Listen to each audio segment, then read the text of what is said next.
welcome back to the Nethercast. I am Cyborg, and I am joined, as always, by Temp, Razor, and Shad, episode 103. Thanks, everybody, for tuning in, as always. And if you haven't done so already, come check out the Discord.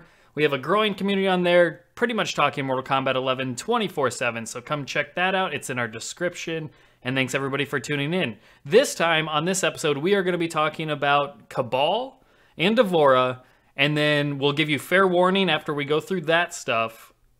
Then we're going to get into the spoilery stuff that we learned from the achievement list. So we will give you fair warning for those that do not want to listen to that about halfway through the podcast, or however long it takes us to get through Cabal and Devorah. So just so you're aware, that is going to be the order. So you don't have to worry until then. We will give you fair warning, and that is that. So how's everybody doing? Let's, I know Temp is very sick. I've had some stuff going on similar. You sound like you're way worse than I am, but I've had some sinus stuff going on the last couple days as well. I've been working from home, so it's not been fun. I think a lot of that's been going around from what I've heard. So it's just that time of the year. Yes. I think everyone's going to go through that run pretty soon if they haven't already. I had pneumonia and the flu back to back 2 months ago. Yep. Damn, I didn't know that. You sounded great.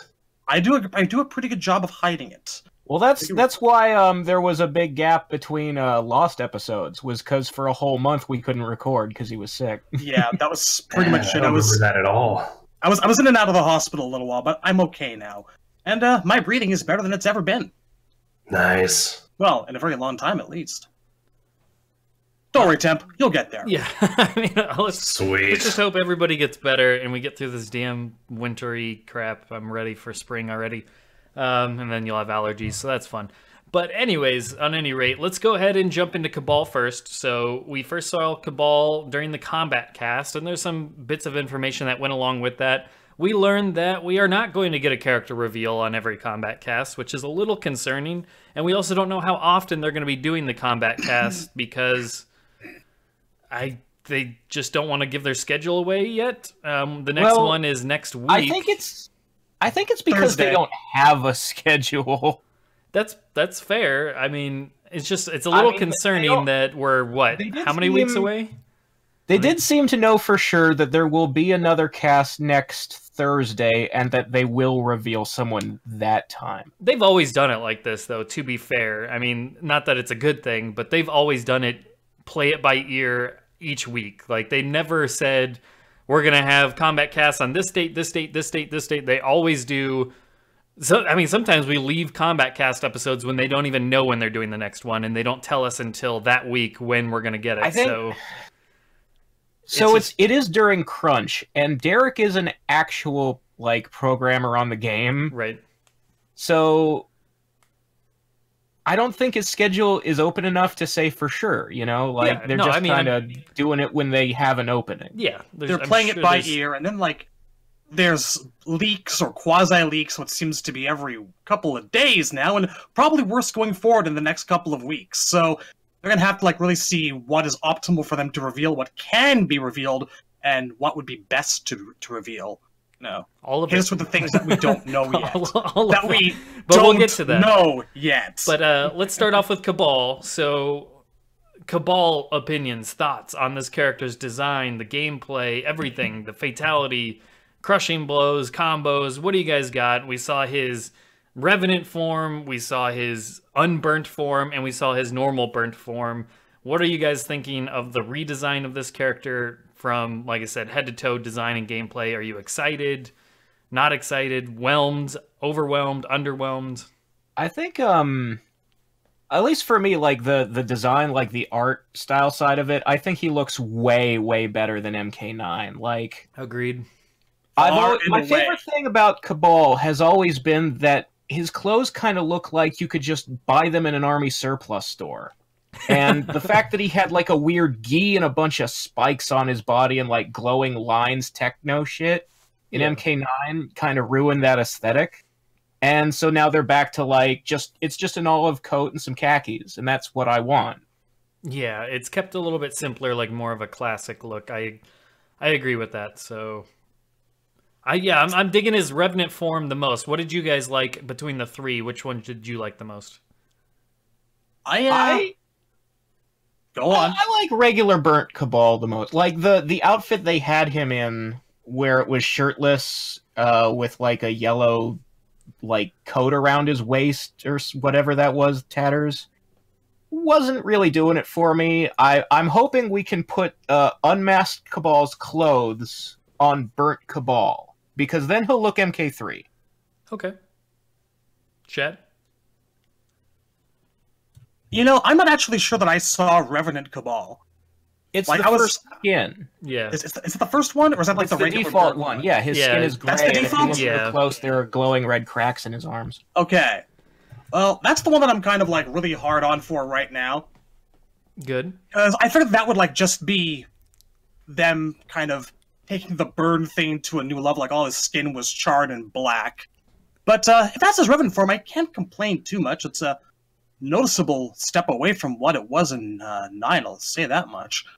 I'm a fan of the mask. I don't know about like the slit eyes. I suppose I'm kind of slit eyes, because like his eyes did have slits in MK3. Yeah. Like you see the round part sticks out more, but inside the round part there were slits that he actually saw out of. That is true. Yeah, but they're in larger focus now, and I guess I kind of miss that like kind of fishy, goggly, googly look he kind of tends the other to have. Mask, the one his burnt form was wearing, had that, the circular. I mean, we'll be able to mix and match, so you know, it's a matter of preference. Right. I'm sure, because the mask is obviously gear. I'm sure there's just a straight up MK3 mask in there. You don't give us Cabal and not make the mask gear. It's his most iconic feature. Agreed. Another thing I particularly enjoy is the fact that I know this has been a bit of a sticking point for quite a few people out there. A lot of people aren't and have never been fans of like the twin tails hair look. So now, like, it looks like he's kind of got like this swept over to his left side look about him, and I really like that. I think it works for him pretty well. That you can see on the top of his skull. It's nice. Yeah, I think I've gone on record saying I really like the hair the way it is in this game. So I can understand why it's not for everyone, whether you're a longer hair guy or you want him to have like a bald head because it's all burnt off or something. It's possible that we get those as alternate options. But as far as the default, the kind of shoulder length hair, I dig it. Yeah, I like it. I mean, as long as he looks like MK3, long as it was in 3, but it's not the fucking pigtails. As long as it's not something like silly and weird and gross looking and close to MK3, I'm good. Yeah, like, he's not specifically goofy looking anymore. He still looks fearsome. I do miss the goggles, but this too shall pass. Yeah, and one thing I do also really enjoy about this outfit, I'll mention this before I forget, is he seems like kind of really, really nomad desert Fremen from Dune inspired, more so than I think he's ever been. I look at this thing and I kind of think like this is what I would like the Fremen to look like in that new Dune movie, just a little bit. You know, you brought up a good point that he no longer looks as goofy. I didn't think about it like that, but I agree with that actually. Because when I think of classic Cabal, he had a badass look to him, but he also looked kind of silly in a way that I don't think this one were off. Like, well, all the old attires were like thrown together by scraps that they could. Yeah, but even in like Deception, like they got it perfect, and then they put the dumb backpack on him. Like the backpack made it into 9, and 9 had its own goofy shit. Like, this is kind of the first time that there's nothing ruining it. Yeah, like, whatever equipment he's got in his back is actually very, very subdued. And yeah, it's just like on the back of his belt. It doesn't take up his whole fucking back. And don't get me wrong, like, I actually think that the goofiness or the awkwardness of his mask, his original MK3 mask, was a big selling factor for the character. It made him recognizable and, in its own way, kind of iconic.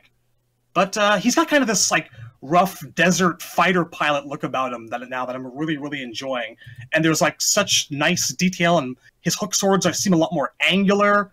They have little, like, hooks on their edges, around where the curve is. Yeah, those are one of his other gear pieces that he can switch out the design of his hook swords. I'm really, I'm with you guys in the sense that I really digging this look for him, and any any of that classic stuff or the goofiness or just the other weights, you know, the mask designs, potentially more hairstyles as we saw with his unburnt version.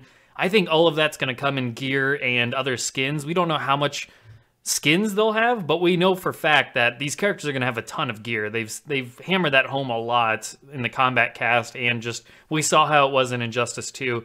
So I think there's going to be something there for everyone at the end of the day, so I wouldn't be too worried about it. But I'm happy at least with the Revenant form that I saw.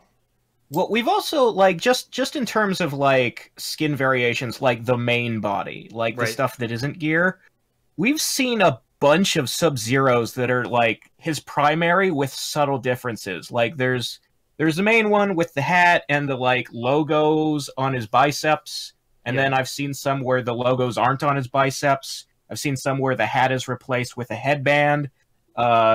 In the stream, there was one we saw for the first time where instead of a headband, it's like a bandana or a do-rag he's wearing. Right.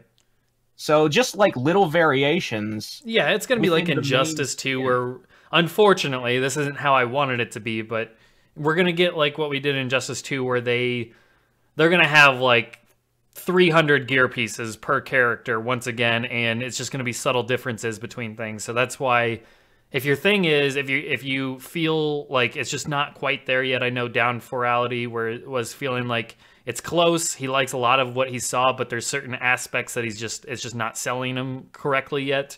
I think we're going to get that through the different gear pieces that eventually you will find something that you like, and I feel that way for pretty much all characters with all the gear that we're getting and the shaders and the skins. I think for there not to be one that you're really enjoying, I would be really shocked. But Temp, you haven't weighed in yet. What are you thinking? What are your thoughts on Cabal so far? It's overall pretty positive. I think he looks good. A lot of the things that you guys like are things I actually don't care for. The hair is a big one. I really feel like Cabal should have long, long hair. That's immediately the one thing visually I don't care for. The mask, I'm very forgiving of the mask just because he's a Revenant.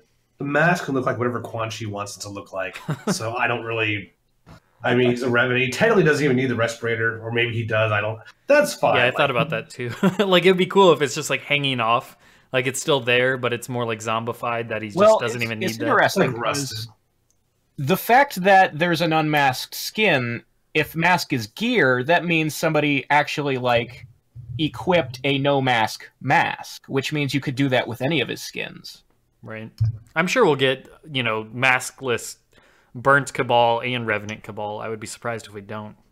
I do have to say this, though. Like, every single time, every game, I see an unmasked Cabal, my eye just twitches a little bit because it feels... It feels wrong somehow, you know? Like, I mean, he is doing, like, he's, like, breathing gas in his taunts. If he's not wearing the mask, it does look silly. He should take a swig of gasoline before he does that. Like, you could equip his new gas blast moves, which are just, like, breathing smoke, with an unmasked Cabal. I can't wait to see how that looks. I hope they got some like human Cyrax and Sector stuff going on, because that's going to be bizarre. Yeah, like I said, he just swigs like lighter fluid real quick from like a flask. That'd be no, not even a flask. I think that's too fancy for Cabal. I think he literally should just take out a bottle of lighter fluid and just fucking inhale it. But like Shaolin monks, the first time you see him we ever saw him unmasked, he had that like chin pinch thing, and I'm like, okay, that's weird. That's just Jarek's face on Cabal. Oh, the soul patch, and And then like MK9 comes around, and he looks so male model-ish, and I'm like, okay, but now I missed the pinch. Well, so there was a joke going around when 9 came out that Unburnt Cabal looked like Tommy the Green Power Ranger. Yeah, and kinda. I honestly think, like, looking at his unmasked face in this game, he looks more like Jason David Frank than ever. Like, that might actually be his face model. You know, it makes sense. Go ahead, Tim. Well, I just think so far, the shining thing about Cabal is the gameplay. I mean, they really preserved a lot of the things I like about the character. The only complaint I have is they needed to improve the Nomad cancel animation. Right now, it just looks like he's blocking. It doesn't look like anything. Yeah, which takes away the appeal, because in MK9, when you did Nomad cancels, it looked like the way the Flash would fight, and I always thought that was really interesting. It looked like a fast man moving quickly and stopping. I thought, that's gone now. They need to fix that. Yeah, that's a minor thing, but I think it plays such a...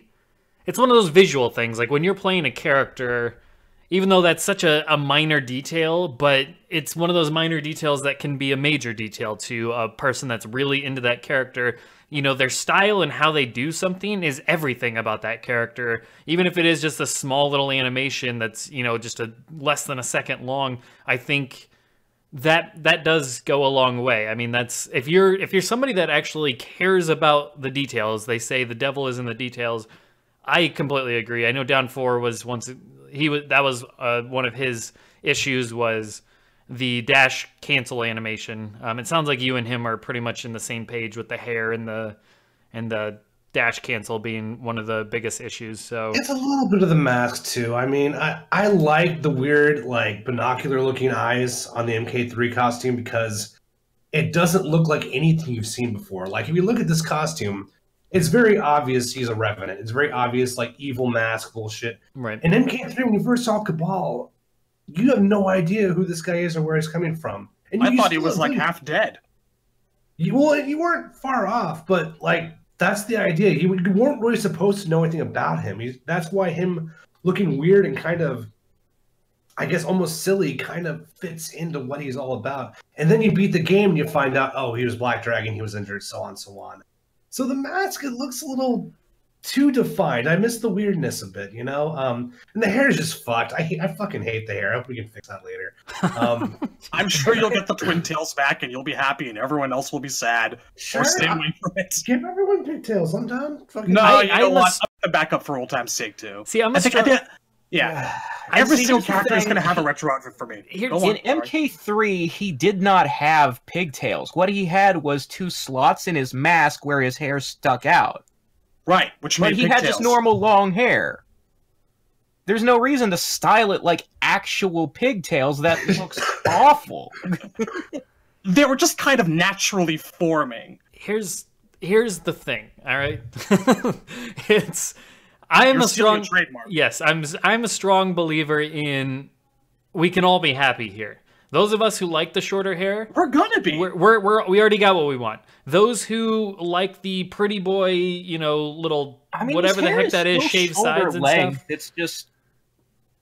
I'm just saying, the only reason why he wouldn't have the long hair in one of his other skins or as a gear piece, Down 4 and I weren't sure if the mask and the hair are one gear piece or if the hair is just indicative of the skin. Like, we weren't sure on that. I don't think they clarified or made it obvious in the stream one way or the other. But there's no reason why, other than a technical reason, why he can't have long hair. Unless none of the females are going to have long flowing hair, then... Have we seen anyone yet whose hair goes past, like, collarbone length? It might be a graphical engine thing. That's what I just remember said. Remember back in the PlayStation era when every woman was a short-haired girl? Yeah, that's exactly what I was saying, is that unless, like, if we see females with long hair that go past their shoulder blades that's free-flowing, not in a ponytail, then you can say, what the fuck, Cabal. I get it. But if we don't, and they're all in, like, ponytails, then it's a technical problem, and then what are you going to do? I mean, you just got to kind of say, well, that kind of sucks, but if it's a technical issue, it's a technical issue. I'm sure Katana will have, like, a bun, and Jade will have a braid, and Cinderella won't be in the game. I was about to say, I feel like we'll probably know for sure inside a week, because I feel like Katana and Jade are at least definitely going to have a couple of different hairstyles each. I'd be very surprised if they didn't. I mean, that bun's got to be up there. Here's the Down 4 in the chat says, I'm still saying what the fuck either way, basically. But if it's a technical problem, what do you want them to do? Just not have Cabal in the game if they can't have him with long hair? I don't know at that point. None of us are saying that. None of us are saying that. I know. That's my question back is, like, you got to have something. Do you want it in a braid? Do you want it in a ponytail? Because does anybody want Cabal with a long ponytail? I wouldn't be against that. I think I'd be, even a braid, I think I'd be okay. Look, I'm not okay with any Cabal that doesn't look like MK3. Well, look enough like MK3. Look at us. We can't shut up. We're so excited. I should say this though, like I think this is a silly argument. Honestly, I think his hair looks long enough. I'm not sure if it's an argument at all. No, it's an argument. I mean, we're just talking options. I don't think it's really an argument. But regardless, though, Temp and Down 4 have been like having problems with the hair and nothing but the hair for like a day and a half. Oh, pretty much just the reveal. But overall, I do like the character. I would not say this is a nitpick though, because when you play fighting games as much as me and Down 4 play these games, you look at this character a lot, hundreds of hours. So when something's off, it really factors into the experience. Oh, I agree. Like I said, I'm not going to rake you over the coals for feeling the way you do. That's why I'm strong of the belief that as long as it's not a technical problem, everybody should get what they want. If he doesn't have long hair because they just chose to not include that as an option, then I would be right there with you being, why the hell did they make this? Like, why didn't they include it? I get it. Like, I would be... If it's one of my favorite characters, take Frost for example, and they don't include a hair option that looks good to me. Like, I like the Deadly Alliance look. Some people like the MKX look where it's like just a bunch of little tiny spikes that are sticking straight up like she's a Slim Jim or something, like the Slim Jim mascot. Like, to me, I would be bitching and complaining and nitpicking or whatever you want to call it as well on that is a detail that matters. Make the character looking the way you want it, especially if they look like that for years. There is nothing wrong with that. I am right there with you guys. But where I kind of step in is like, if it's a technical issue, I mean, what's the other alternative? If it is honestly a technical issue, I don't know where else you go from. I'm just operating the assumption that it's not. It could be a technical issue. And if it is, you're right. I have no counter argument. But if it's not, these are my 2 cents. But overall, he looks like Cabal to me. You're also under the assumption that Frost is actually in the game, which we don't know for sure.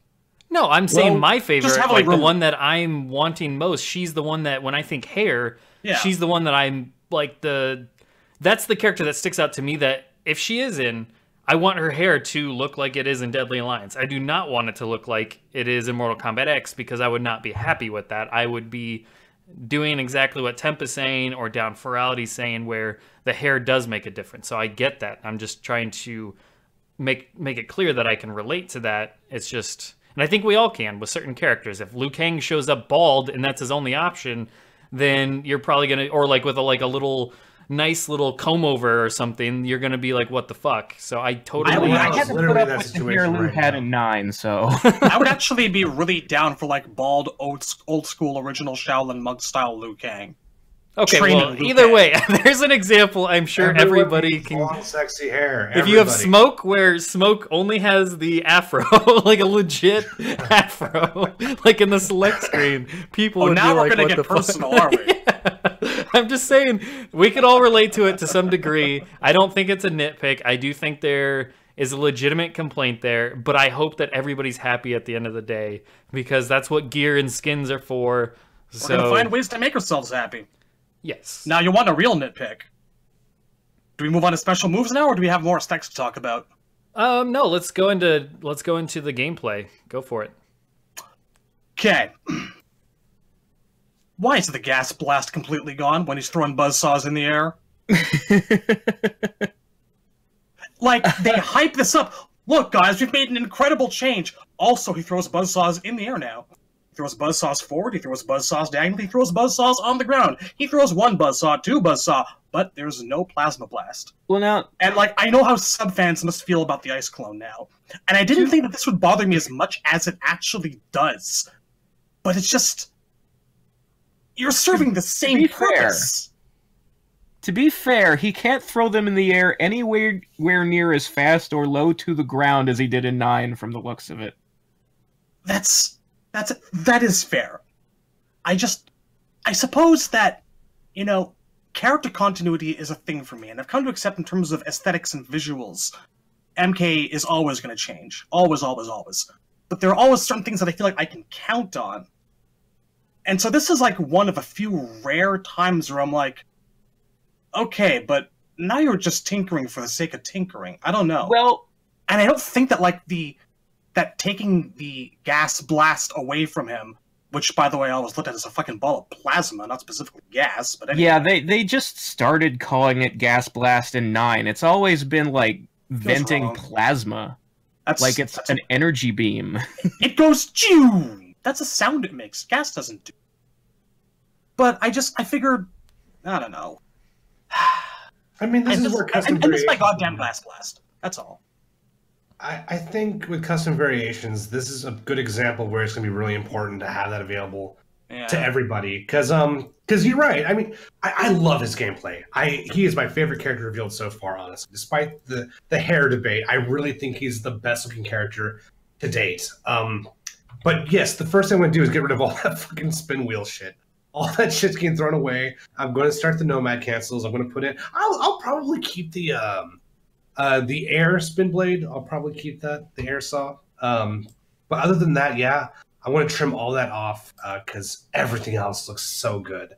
And some of it makes sense. Like the low blade makes sense. He throws it to the ground. The classic spin saw, only this time it actually makes sense, right? Yeah, like it's not magnets, how do they work anymore? He's actually like throwing an object. But I like the fact that it's stupid. That's one of the things that kind of defines the Cabal. Like, he doesn't make any sense. Cannonball and all that shit. Like, I don't like the joke moves. It's not a joke. It's just the mystery. I like the. Like, I don't want his fatality where he scares people to death with his face to come back. I don't want giant jacks. I would pay $10 game where I can say the moves are canon. I would pay $10. That was actually always one of my favorite fatalities. When I was a kid, it creeped me out a little bit. I like Scary Face Cabal too. I'm right there with you, Shad. And like, imagine if they did that with like today's technology. I want to. If you see people's like faces and like arms distending because of bugs all the time, just go full ham with it and give me Scary Face fatality back. Like, do you like it because it's amusing? Like, is it like an Evil Dead 2 campy thing, or do you actually think he can do that story-wise? It's actually a kind of a half and half thing. This is actually one of like my big talking points when we actually get to like Cabal in the Lost episode. But you know, there were things about it that kind of did imply that he was otherworldly. He had like a sinister glow in his eyes, and his tongue was all red and like Venom-esque, and his like it was kind of freaky to behold as a young man. I mean, it was super freaky. Like, it made me very uncomfortable whenever I saw that fatality as a kid. Yeah. It was like the librarian at the beginning of Ghostbusters. Yeah. Exactly. There is something that is actually a little unsettling about it if you're, like, really young and you're seeing it for the first time. So...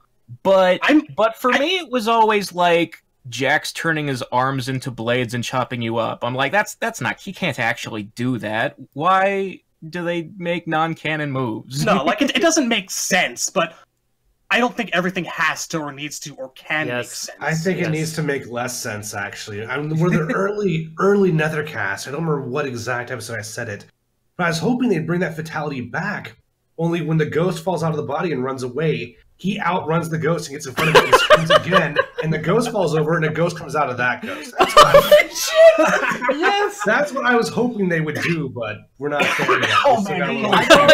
I want more of that shit. I agree. When I think Mortal Kombat, yes, there are some silly things that I don't want any part of, and that's usually like the toilet humor type stuff that I feel like is just lowbrow bullshit. But that kind of stuff that you just laid out, that is clever shit that I think is hilarious. That's like SpongeBob I know you stuff. guys are into that shit.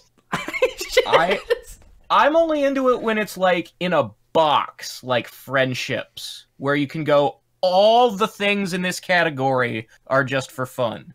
I don't like to see the humor fucking sprinkled into fatality. Okay, but what if he actually walked up to the person, grabbed them by the face, and tore off his own mask, and did it like point-blank range, you know? Maybe it's not scary to us, but it's scary to the character. That just gave me an idea. It's like some moment of shock. That's not the part that bothers me. It's the part where the ghost comes out of them and runs away. Dude, that's the best part, though. Actually, the best part. That's the comedy part. The best part is the ghost coming out of the ghost. Like, that's the Make his scary face a friendship, and I'm in. Come on now. What if the ghost just floated up like I just want the ghost coming out of the ghost. Like, just like zooming out of a soul zooming out of the body. How about that? No. As a friendship. I did think of a fatality where he takes off his breathing apparatus, puts it on the opponent, and then they start spitting up gas. It's a contest of like which move is canon and which isn't. Like we're cherry picking. Who gives a fuck about canon? To say all the things they do are things they can actually do in the story. There is a compromise then. If you wanted to bring that fatality back, you could have Cabal slam the character's face into the ground once. And when the character looks back up, Cabal's now unmasked, and the character just kind of faints out. You could do something like that. They'd make it into a jump scare. Razor, you'd love that. Well, the other thing is, now that he has an unmasked skin, you can't make it one of his finishers. Yeah, this is very sadly true. Just rips his fucking face off. This is all the point. Rips his face off, there's another face under there. He's like, you know what? I like being on fire, so he just literally lights his face on fire. I'm just gonna talk over you! He just lights his face on fire. How about that? Okay, well, while we're talking about silly stuff, it pleases me to say that he has not lost any... Well, whatever he's lost, he's also gained. Because he's got that jetpack move now. Yes. And I'll be goddamned if I didn't go whoop in my mind when I saw him do that. Yes. That is some silly shit right there, and I kind of love it. I love it too. That's one of my favorite of his moves. Like, just kind of reminds me of like Boba Fett and Terras Kasi. I'm on my way to a ring out!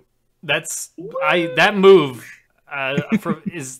Somebody in the chat was just saying, Outcast was saying that it looks like that move is one of his standard moves, the little air fluffy where he can control his distance. That was definitely a variation move. It was in the gas loadout. Yeah. Are you sure? They specifically, they were showing a loadout of gas moves, and that move was part of that loadout, yeah. That's a gear move. Okay. Well, Outcast was saying that the air gas thing, he said, look at the images. Look at the images. Moves list. Air, slight gas. Forward. Yeah, I mean, it looks like standard. It's just scrolling up a little bit in the Nethercast chat. Okay, but this move list is for the gas loadout. Yeah, because it also has Gas Blast on it. I don't know, whatever. There's nowhere on the screen that lists the variation. See, what he's getting confused by is that there's only 4 moves on here. Buzzsaw's a default, Dash is a default, and then the other 2 are his gear moves. Is E meaning you can enhance it, like amplify it? I think so. Okay, well, either way, then maybe there's confusion on that part. Either way, if I play Cabal at all, like if I learn him, that is a move I want in my custom variation. And yes, hopefully we can just customize variations and not have set variations like we got with that Ed stuff. We might want to address that again.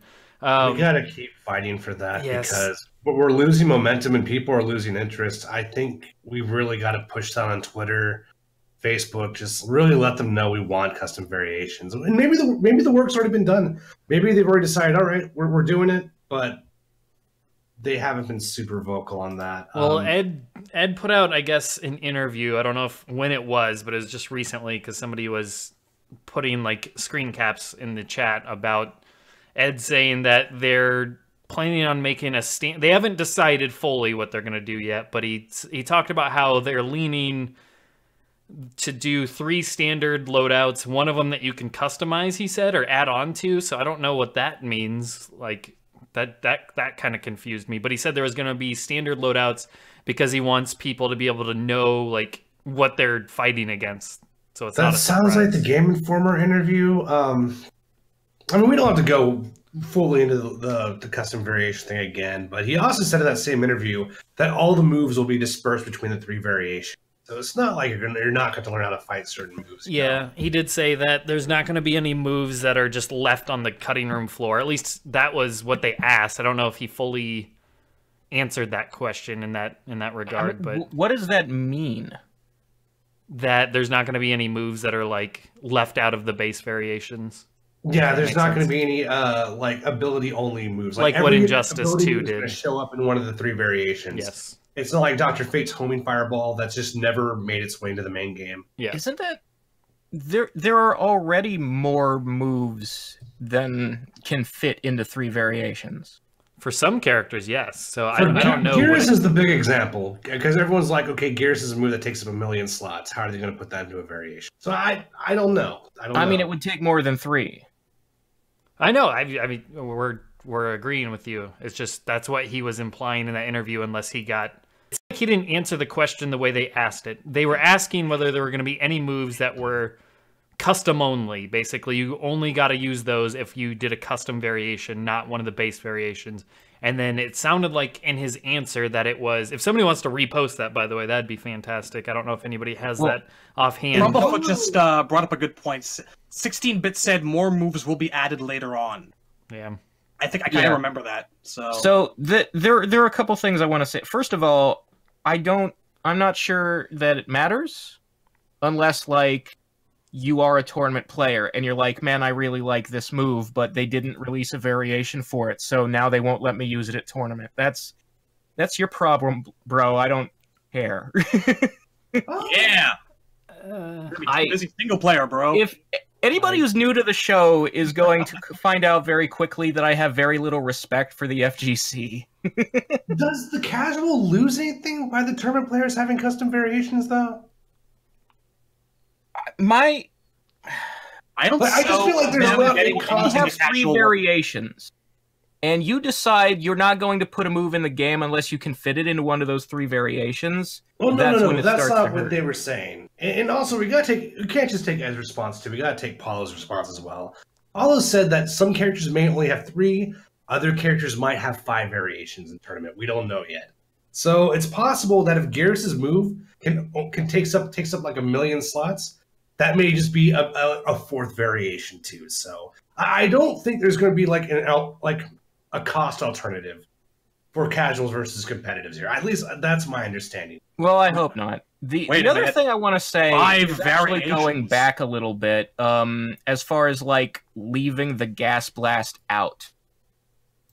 We've seen several characters now who are missing something iconic. Sonya does not have her leg grab, and every time I bring it up, one of you says maybe they'll add it in later. I'm not sure they will. Because it seems to be becoming a thing. She doesn't do the leg grab, Sub doesn't have his ice clone, Cabal doesn't have his gas blast. It seems like only 2 or 3 of a character's classics are what comes back in this game. Oh, by the way, now that we're on the topic of moves being off or being incorrect, I just want to point out, I don't know if I've had a chance to say this yet, but Scorpion throwing a spear, catching someone, and not being able to do whatever I want to them afterwards, only in like a powered version, is inherently messed up to me. Yeah, that just amplify it. Yeah, but I feel like you shouldn't have to. I mean, I feel that's like you're telling me that you need to amplify Sub-Zero's freeze in order to freeze someone. They're doing all these weird things to try and make the game harder. Like, Scorpion can only stun you with the spear if you enhance it. Sub-Zero has the longest lead-in time ever on the freeze. They're leaning way too hard in the tournament scene direction. I do feel it's weird that Scorpion has to amplify his spear, but Cabal doesn't have to amplify his dash to get a combo. I do think, especially, we're in the Warrior Shrine, we're going to break down just how strong we think Cabal is, and just a heads up, I think he's very, very strong in this game. But, yeah, I don't, it seems weird who got to keep their meterless combos and who didn't. I do think that's weird, but I don't know if that's a tournament, like, and that's something I need to remind you guys about the FGC. There's no internal consensus on the FGC. We don't all agree on this. There was not like this push to get rid of meterless spear combos. That was as surprising to us as it was to you guys. Razor paints the FGC like older people paint video games. That's just the way. I'm not saying that the problem is the people in it. I'm saying that the problem is an attitude that fighting games should be hard to do because they're competitive, so practice and skill should be rewarded. My problem is some of the people in it, like the wife beaters and the pot splitters. Oh, jeez. It's like 2 people. But that's not even there are garbage. These are very clearly very broad brushes we are apparently Anyway, I just don't like the idea of turning fighting games into a sport. Video games are supposed to be something you do to relax and unwind at the end of a day. I believe that should be. I mean, there's already so much catered to casuals that you need to have something catered to the competitive crowd as well. It's a balance. You are very on one side, Temp or somebody else might be, well, I would say the most probably is Benevolent in the chat, is very on the opposite side. And then usually you get people that are towards the middle, which is where the FGC really does land. Most of it lands so only slightly leaning right rather than the extreme direction that I think you think they are, that your perception of them are. I don't think... I mean, if you go to a as black and white as you're you're making it, money and you're trying to be like a grand champion and get a trophy, you are inherently celebrating the concept of gaming as a skill. And that's okay.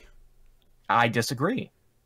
Well, you think everybody should kowtow to your desires and opinion, and that's just not how the world works. The fact that I don't rule the universe is an ongoing problem in my life, yes. Yes. So let's just move on, because that's never going to be fixed. So. I gotta step away for 5 minutes to take some pills, but I do want to say, if I just sum up why I love Cabal's gameplay so much, is because you gave us Scarlet as a mid-range character, but she's kind of like an outside mid-range character. She's mid-range plus zoning. Cabal is the inside mid-range character I wanted. He's mid-range that propels you forward and starts your pressure. While Scarlet kind of mid-range attacks that kind of push you way further back into the neutral. So Cabal is in many ways exactly what I wanted for this game. I don't intend to main him, but I may not have a choice. So if I main Cabal, that means I had really bad luck with the roster. But I think he looks amazing, and having an inside mid-range character is exactly what I want for this game. Also, purple speed lines look fantastic, especially in Look Swords. Yeah, no, his gameplay is really, really awesome looking and just looks really good. So I'm with you there on the neutral area, that neutral zone. That's what I look forward in a character, kind of a neutral zoner. I don't like full screen zoning. I kind of like to be able to get up into that mid-range area, so that's exactly what Cabal does. So I think that's kind of fun. We forgot to cover something. Sure, go for it. His voice. Yeah.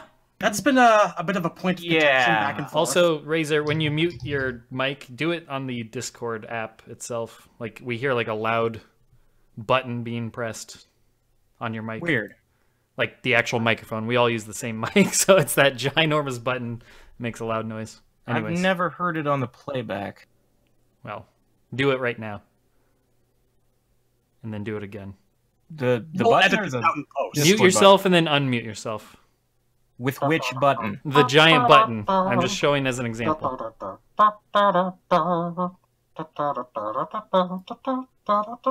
Okay. We're gonna get flagged because you did that. When you So anyway, the voice. Oh, I'm waiting. Yeah, I was just waiting for that to finish. We're pretty sure is the guy who did Captain Cold in Injustice 2. All right. I'd believe you. I don't like it. I liked the 9 guy. I like it. I think why do they keep recasting? They had a good actor. Just keep him. We don't know. You could ask the guy. See if he'll answer the question. Like, I'm gonna ask a guy why someone hired him. I don't think he was the guy who made the decision to hire himself. By the way, that Lost episode got flagged, just so you're aware. Did it really? Yes. Did it really? I had to remove that bit because it got flagged. God fucking damn it! I put so much work into editing that in. God damn it! Jesus fuck. I know we can't get away with anything on YouTube. It sucks. But fucking copyright bots. Jesus fuck. Anyways, as for the voice, yeah, no. Like I brought that up, and I should probably comment on it.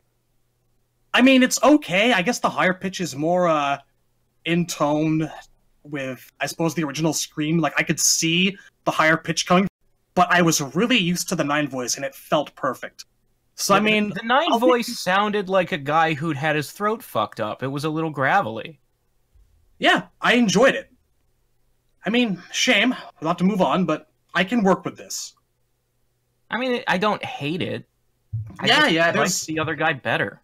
There's been worse recastings, but I just figured it's a topic that's worth discussing. Yeah. There's been some back and forth. My thought on it is, this is what I said on the random select, is it just needs more of a modulator to it. It sounds too, even when he's wearing the mask, it sounds too clear. Like it doesn't sound like he's speaking through a modulator, kind of like Bane does, or he did in MK9. It sounds like he's just talking normally. And I get that he has a non-mask version, so maybe that was part of it, but they just need to add more modulation. It needs to sound more like it's coming through a breathing system when he talks. I think that could go a long way, because that's how it was in MK9. Yeah.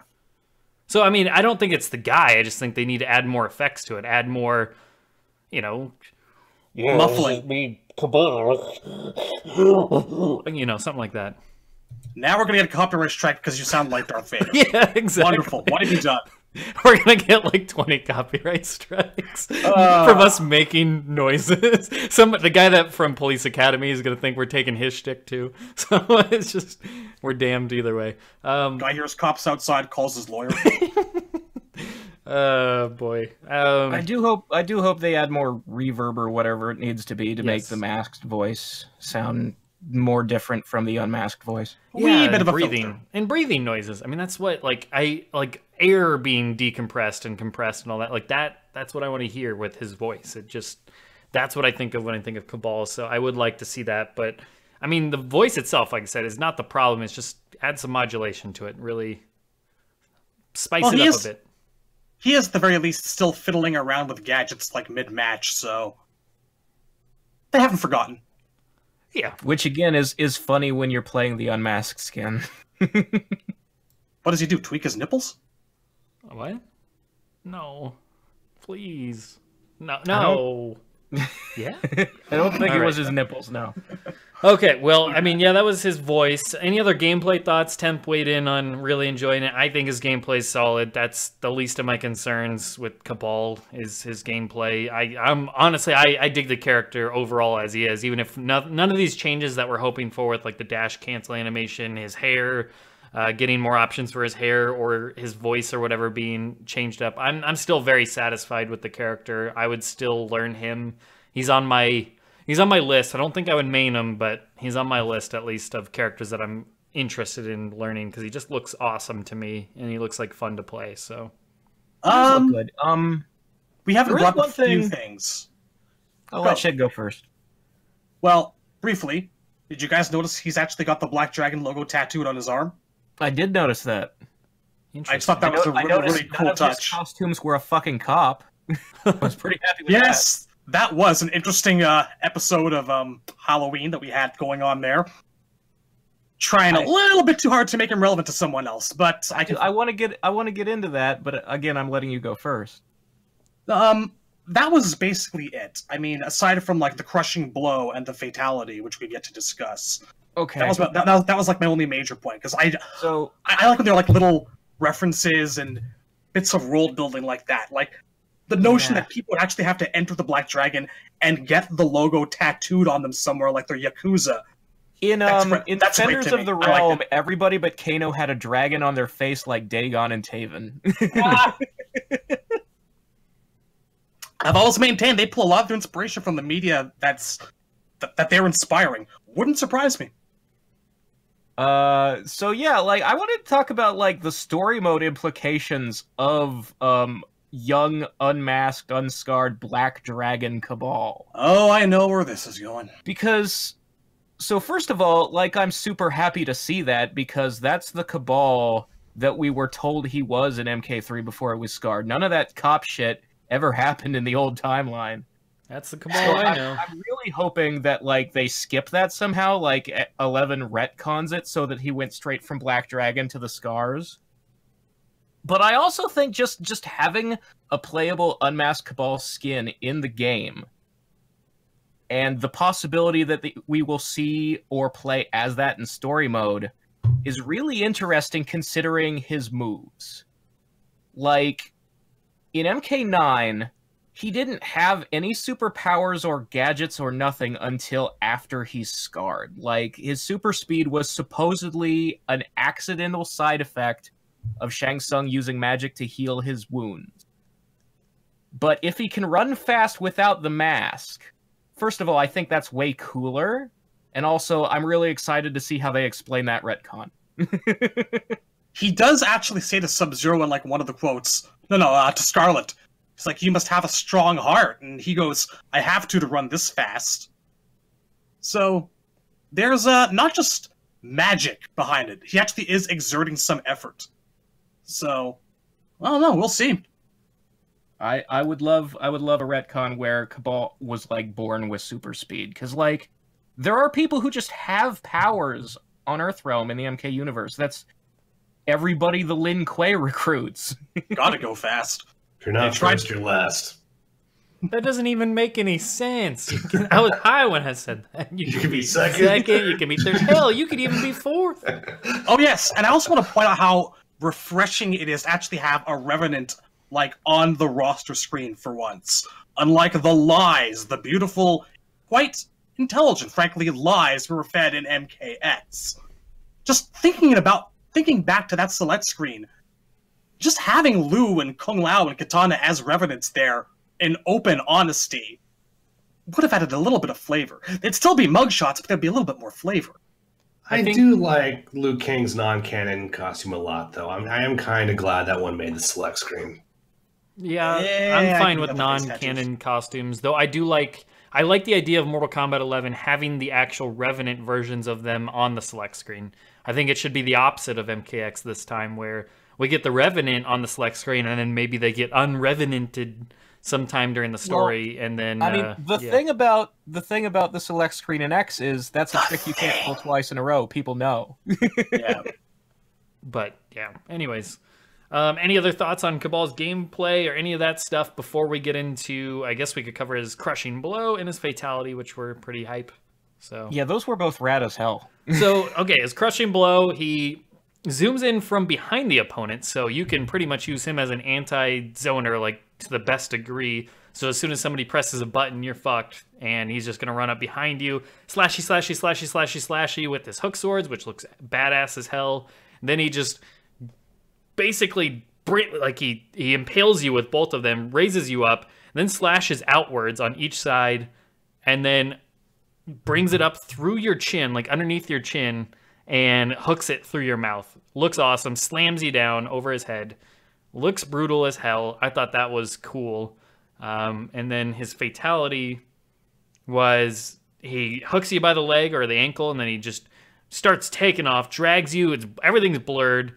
It was pointed out when we were doing the random select that like the blur was all purple, and it's the idea maybe is the different stages might have the different colored blurs, just because I was thinking that too. Yeah, so as he's pulling you and just dashing, going crazy up top speed, the person's face is just rubbing against the ground. It's just peeling off, like in layers. Like it's just going. All of a sudden, the eyeballs fall out. Yep.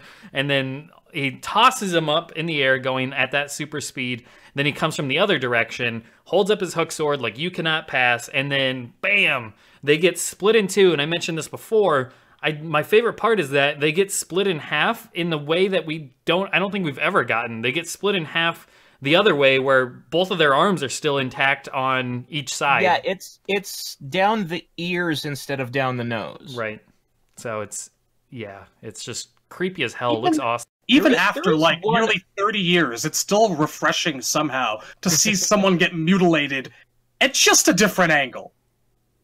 Yeah. There is one weird thing about the fatality to me is that like when he stops running from dragging them, the camera angle makes it look like he kind of teleported through the wall, or like it's more like he pops out of the Speed Force the exact same way Flash did in Injustice 2. Right.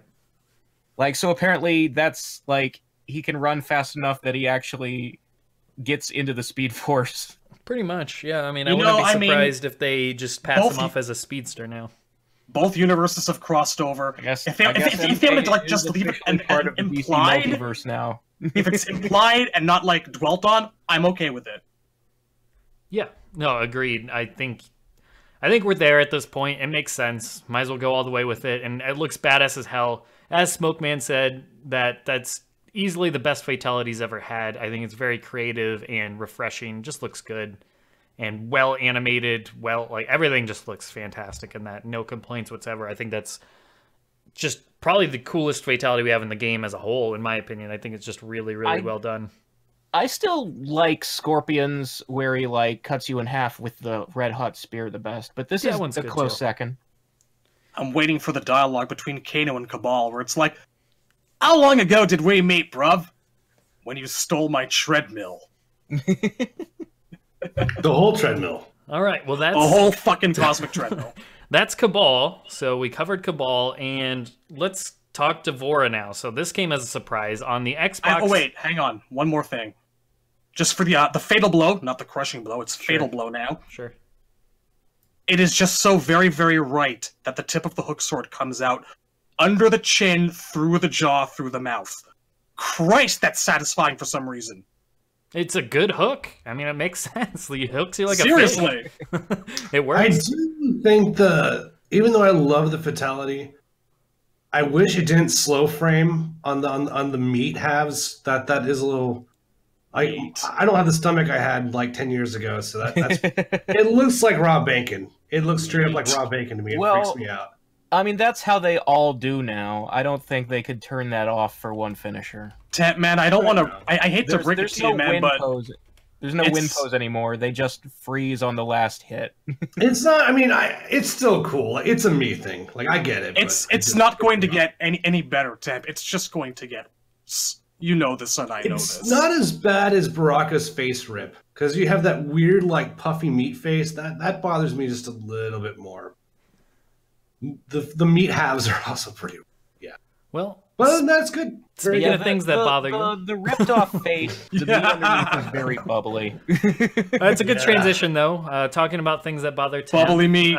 We had the reveal of Devorah, and I want to start this off because last night, or whenever it was, I think it was last night, we were talking about whether somebody had asked, are you happy? I think it was Down4 asked if I was happy that Devorah got revealed, because I think I was the one that championed Devorah the most out of the MKX newbies. She was my favorite. I thought she was just really cool. Design-wise, I even picked her up towards the end a few weeks back with MKX. I learned her finally, and she had a lot of fun. And I started using her when MKX first came out, like for that first night. So this came as a shock for most of us, I would assume, because most of the leaks, they did not have Devorah. Like, I don't think any of them had Devorah on the list, so that kind of shot all of them dead, which is nice. But I'm happy that she's in for no other purpose than this is finally a new character that they introduced that was effective as a new character design. She's got her own fan base. Like, she actually has a solid amount of fans of her own that champion her that I'm surprised by, but I am grateful for. Like, Ferritor kind of fell flat, unfortunately, because I know Shad and I were fans of Ferritor, but from a design perspective, Devorah just feels like nothing that we've ever gotten. Bug Lady, I hate bugs. I can't stand bugs. I'm with Temp. I think they're gross and disgusting. I don't want to look at it. Her new design just creeps the hell out of me. I don't want to look at it, but I'm absolutely happy that she made it back, because now she has something nobody can take away from her. Not many characters, well, I shouldn't say not many, but let's say 3D era and on, or let's say MK4 and on, so many characters get introduced and then never used again. I am so happy she is not one of those characters that was brought in for a game and then just completely abandoned, because I could see that happening so easily with this timeline aspect where Devorah just got lost in the shuffle and then her time is never there again, because the new timeline going forward, once this is all said and done, might not warrant her inclusion anymore. And if she's in this game and dies off by the hands of Baraka or Melina or whoever, I'm okay with that. She made it into a second game, and I couldn't be happier for the character. Because like I said, what's important to me most is unique designs. She is a unique design. She has a unique personality and characterization that we've never gotten with any other character. In story mode, she's easily one of the most successful villains we've ever seen ever, which I know Razor's not a fan of how they pushed her so strong, quote unquote, but for me, that's what makes I'm happy that they finally she wasn't a jobber. It could have been so easy that they made her as irrelevant as a Ferritor was in story, or Aaron Black didn't even really do a whole lot. Kodal just got bitched out. Like, she was the only one outside of the combat kids that actually got shit done, and that's rare for a new villain that's introduced, and especially a henchman villain at that. Henchmen usually are just like Reptile and Baraka. They just get shit on, and they're constantly made to be a joke. Devorah is anything but a joke. She lays in wait as a traitor for how many years, and yeah, maybe that's the Tanya story, but holy hell is she effective, and does she get what needs to be done at the very last moment, gets Quan Chi the amulet so we can get Shinnok back. It's beautiful. I'm happy. She bodies Melina and Baraka. Get fucked. I'm happy that she's in. That's all I got. I mean, I don't dislike Devorah. And I don't think that, like... Look, it's not like a binary thing where you either do nothing or you kill 2 MK2 characters. Sure. There's a middle ground to find. There is. Where maybe you can build somebody up without pushing them too hard and making them seem like a Mary Sue. I don't think they pushed her too hard, though. That's my opinion. I do. It's not even... What bothers me is not that she killed Melina and Baraka. It's that every time those legs come out of her back to stab somebody, she wins the fight right there. Yes. Yes. Good for her. If the legs are out, there's nary a doubt. It becomes... Okay, everybody in Mortal Kombat is at least supposed to be able to have a martial arts fight with each other. She has an instant win button. That's what bugs me. I mean, that's just writing, but she's not fighting by the same rules of the game everybody else is. Like, even Shinnok has to kung fu fight people, and he's an elder god. I mean, she does get stopped at the end, doesn't she? Like, I don't even remember who the hell stops her. Only by Cassie.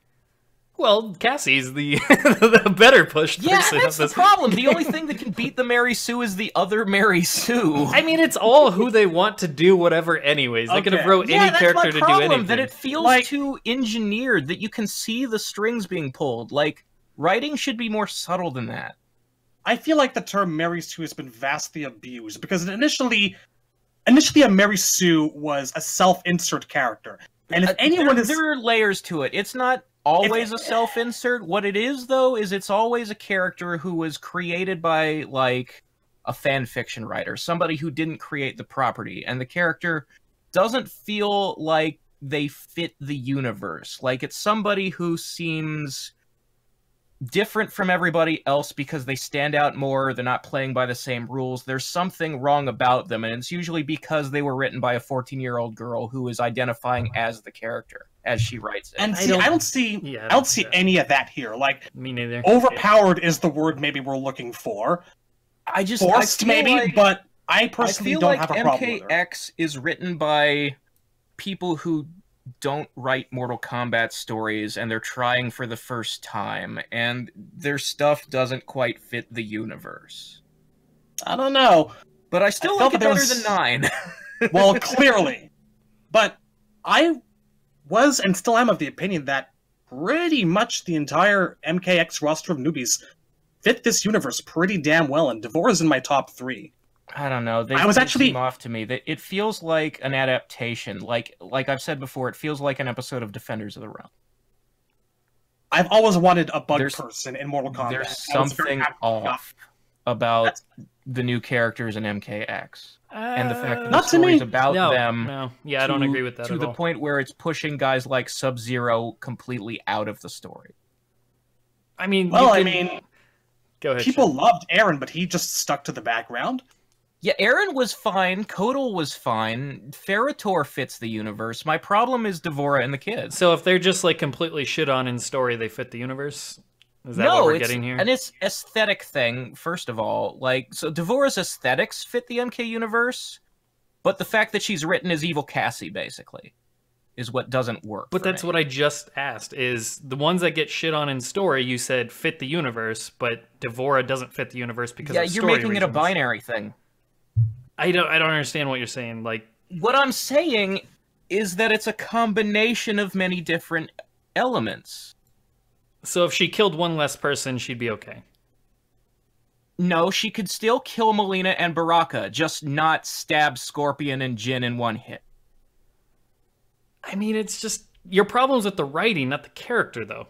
You're taking out their writing, on the character. As applied to just that character. I think this is just called selling your new characters. Yeah, they sold her too hard. That's to the point that's a fair argument. Artificially engineered. But sometimes you have to. I think this is I don't agree with that. This is a knee-jerk reaction. No, this is a knee-jerk reaction because they've undersold so many characters. The character they wrote themselves into a hole by making characters pointless and useless. They've underwritten Baraka and Reptile for years doesn't make it okay to go way too far in the other direction. You're being reactionary.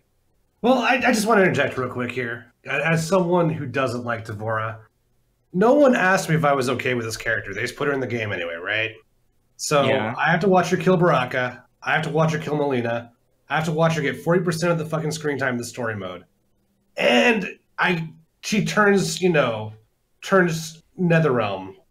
That's another problem. Story, out of nowhere, with no explanation for motivation. Yeah, there's no reason for I her don't to like be on Devorah Shinnok's side given in the game. Yeah, and we're probably not going to get one either. It's probably not going to show up this time. It might happen this time. Maybe. If I have one problem, is that her role is Tanya. Like, she fills a pre-existing space. And I wasn't particularly crazy about that.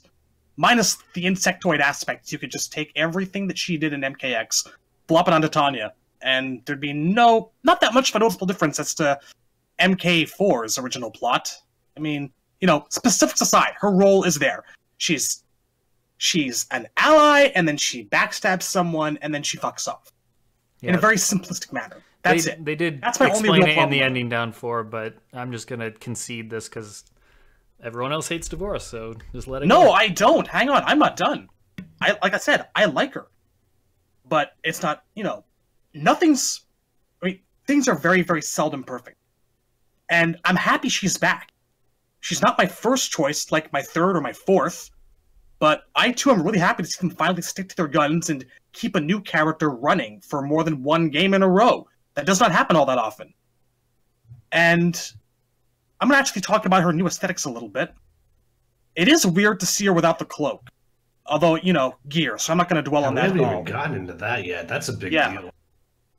But you'll be able to give her the cloak. I feel like that's a given. One thing I really do particularly enjoy about the new design is the beehive shoulders. I think that's a new thing. I don't remember seeing those anywhere on her older designs.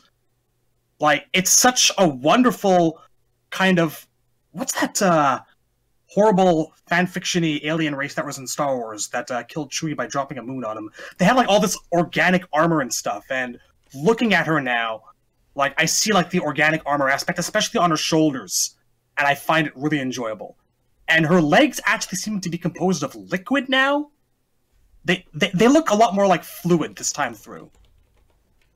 And while I can also see the argument that, yes, she's uglier now, she kind of should be. It's a little bit jarring coming off of her MKX face, but it does make a certain amount of sense. A problem, I think, is maybe the angle, It's kind of like the problem that people had with Kano, he looked a little bit slim, I suppose. But looking at her here, I guess, I don't know, one of those dreadlocks seems like it's coming out of her chin and maybe gives a subconscious impression of a pinch. Or one of those really, really long, straight beards. I don't know. Wait, I think you're misseeing something. Overall, I'm really happy with it. No, I'm not misseeing anything. That's coming from the back. They're hanging down from her head like dreadlocks. I know, that's what I'm saying. It's the angle that it's at that makes it look kind of weird and uncomfortable. I think that when we see her straight on, it's gonna look appealing for better or for worse. That might be better for some people, worse for others. She's still got the wings up back. I don't know. I'm happy with what I'm seeing, but I can't say too much more than that. Other than, welcome back, Bug Lady. Looking forward to it. I love playing as her. I did. I'm happy seeing her look even more monstrous. It was shocking at first, and I don't like looking at her at all, and I hope she does get a cloak, but I mean, she's supposed to be monstrous and hideous, and you're not supposed to like her. For all the complaints that people give of, oh, they just make these girls, you just want them sexier, you want them this, you want them that, you want them more feminine-like. She should be anything but any of those things. She should be this hideous, gross thing that you shouldn't enjoy looking at her unless you're fascinated by bugs, but you should be grossed out by her. And I think we're going to be more and more grossed out by her other gear and her other skins and her fatalities from everything they've led on Twitter, that she should be something that is just absolutely monstrous. Unpleasant. She should not be she should be less human-like. She should be as foreign to us as possible, because we do not currently have that really represented. Reptile is not this hideous being. He's still more human-like than, I would say, monstrous and disturbing. He still keeps it together for the most part. Same with Baraka. She is the most monstrous thing we have thus far, and I appreciate that about her, because like I said, I want uniqueness. She is different. I assimilate to the Borgs. You know what's actually a really nice little detail, what really throws the whole balance of attractive to repulsive, really tips the scales? Look at her ear. It's fucking normal. Yep. Highlighted against all of this angular insectoid look. She's got otherwise normal-looking ears. Yeah, And, I like that. And they did... Insect biology being what it is, it wouldn't surprise me in the least to find out that was actually not her real ear. That there's like a hole in the back of her jaw or something that actually serves that purpose. It's great. They did a good job of... They almost made certain features of her face more human-like in this game, which is surprising. But then it's contrasted by all the angles and edges that she has, and the dreadlock-looking things, and all of that stuff. Like, it's an interesting balance. Like I said, it's good. I like it. I look forward to putting a hood on her, not because she's ugly, but because the hood is stylistically cool. That's all there is to it. Yeah, I think it's kind of weird how, like, between her and Kano, they keep, like, making some of the characters' primary costumes, like, extra naked. Yeah, she's... Like, and I don't mean... Yeah. I mean, in her case, literally naked, but I mean, like, in Kano's case, extra plain. Like, devoid of the kinds of details you would expect on a costume, like a vest or a shirt, or just, something that would add more detail. And I think it's weird that Devorah is suddenly going naked, not just in clothing, but she's, like, ditched the lipstick, and those stripes on the top of her head are even a different color, like, just more yellow. Like, everything is so yellow. Like, shaders are gonna be fun for her, by the way. It makes her more bland. I really hope we get like a chitin background. The one good thing I have to say about Devorah is I think she, more than any other character right now, is going to benefit from the shaders quite a bit. That is. I can make a blue Devorah. I'll make it. That's blue. what I was going to say, man. Is more than any other characters, because I do associate yellow with her, but Bug Lady, there's all sorts of different colors of bugs, so like you can get away with a blue Devorah, a green Devorah, a brown Devorah, red Devorah, silvery Devorah. Like, she's definitely going black, like an all black Devorah would look fucking creepy. I'm gonna have the angriest fucking wasp you guys have ever seen. It's gonna be great.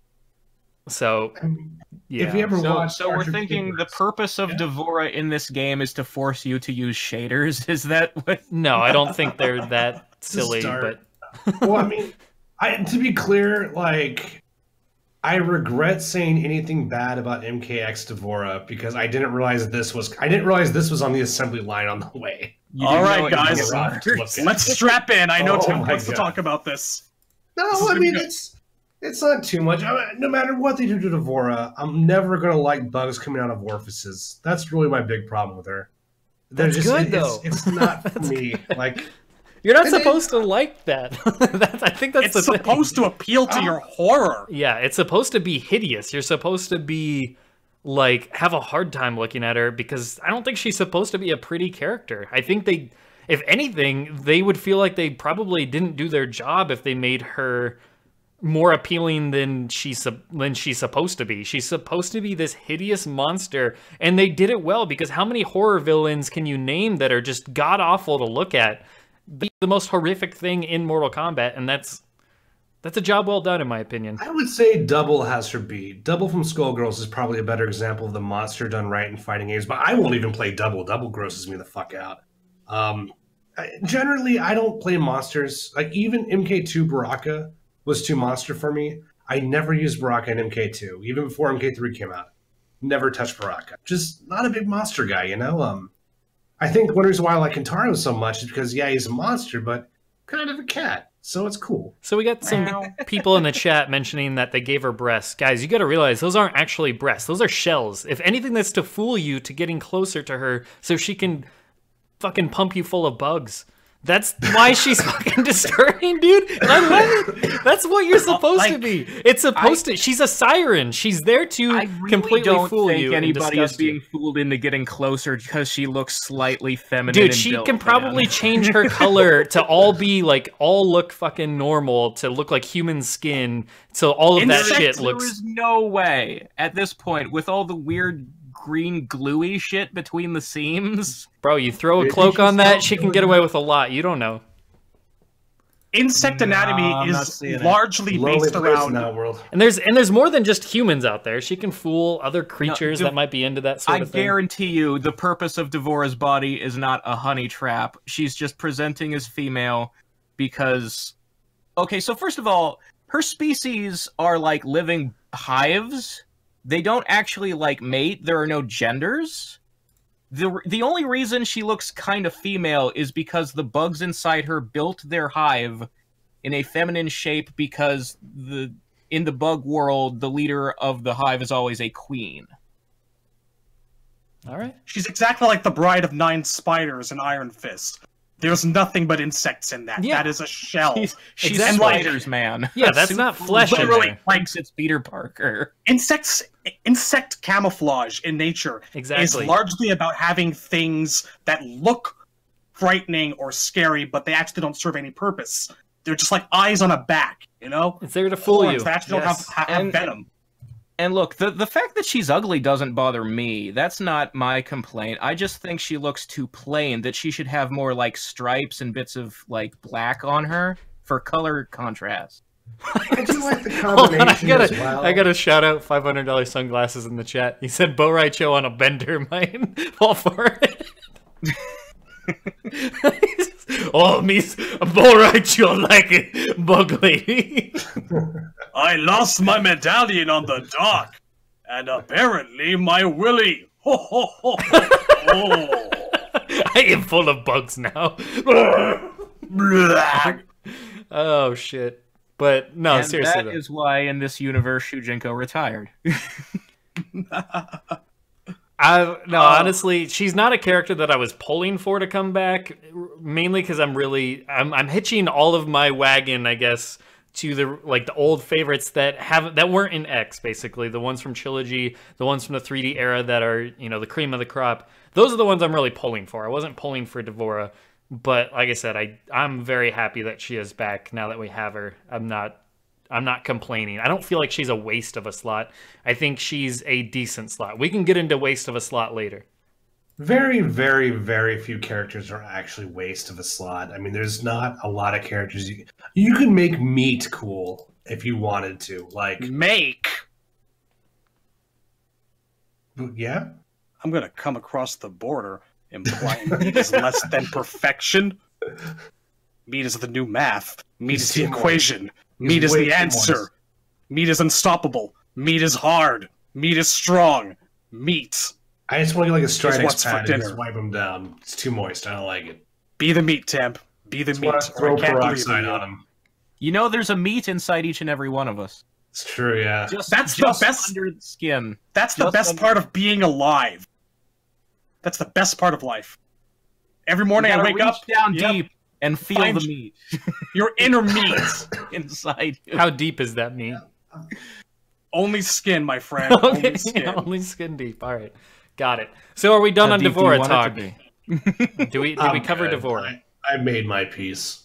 Okay, I guess that this is the point, isn't it? Okay, so spoilers. This is a spoiler warning. This is only covering what was revealed in the achievement leak by Steam, I guess. Steam put up achievements, and I don't know who... Okay, wait. I feel like we should really, really emphasize this. What we are about to talk about is shit that's been going around on the internet for less than 2 hours at the time of this recording. Well, there was some stuff yesterday. Yeah, well, I mean, a few things, but it started to blow up not too long ago. So either way, for those of you who are listening and are trying to avoid as much of the roster as you can, as much spoilers as you can. We should clarify though, it's not. These aren't story spoilers. These are this is roster this stuff, is the roster. and this is a little bit of like features in the game stuff. It's no story stuff. We're not talking about any story spoilers or anything like that. This is purely who might make the roster based on these achievements. We're confirmed essentially, and we'll get into diving all of that. So this is your last warning. This is going to be the rest of the podcast as we're going to get into that type of stuff. So if you're not interested in some confirmations based on Steam achievements, then here's your chance to back out. Thanks for listening. Back now. It's really not that big of a deal, but for those that are like to stay completely dark, really salty about spoiler culture is a thing. All right. Okay, so we're good now? Yes, I think we're good now. So, I mean, here's the deal with roster stuff. I don't get spoiled by it. Like, I'd like to know the roster. To me, knowing the roster takes the stress away, or the frustration, or the hesitation. It adds hype to know which characters are in the game, not taking away hype, because we still have yet to see what they look like, their designs, their gameplay, everything. So to me, it's a good thing. So that's kind of why I have no problem talking about this stuff. I want to know what's on the roster, what are the modes, what are the features of the game. Those are the kind of things that I think just add to the hype more than anything. But let's run down this list. I have it pulled up here. So we'll go one by one here of everything that's pretty much revealed. So first we'll start with the roster characters. We have listed on this, we have Kung Lao, or it's just K-U-N. So how this is organized is do 2 fatalities or perform 2 fatalities, and then it lists the first 3 letters of their name. So it's K-U-N, so we assume Kung Lao more than Kung Jin. Could technically be either, but chances are Kung Lao, just based on story presence and all of that. Yeah, we've already seen Lao, so... So, not really surprised there. Cassie, C-A-S is mentioned. Liu is mentioned, so Liu Kang. And then we sure it's not like loot box or something? Yeah, right. No, it's L-I-U. No, it's Yeah, it's L-I-U-T box. Yes. Perform 2 fatalities with the L-I-U-T box. Okay, so now here's where we get to actual new confirmations, because those were pretty much obvious. Kung Lao, Cassie, and Liu. So then we have ERR, Aaron Black. So Aaron Black will be in this game. He was our first leak a little while ago, going back as far as yesterday. Aaron was yesterday. So Aaron Black, Kodal, K-O-T, so for Kodal. So we get 2 more MKX representatives. Cool. Obviously, they have huge popularities as well. So joining Devorah makes sense. Obviously, those 2 were more obvious than Devorah, so good to see them back. Jade, J-A-D. So it looks like Jade is confirmed. I don't think anybody was expecting her not to be in this game, based on all of the... It would have been real weird after 2 arcade endings in a row teasing Chronica using Jade to then not put Jade in the game. Yes, so makes sense to include her.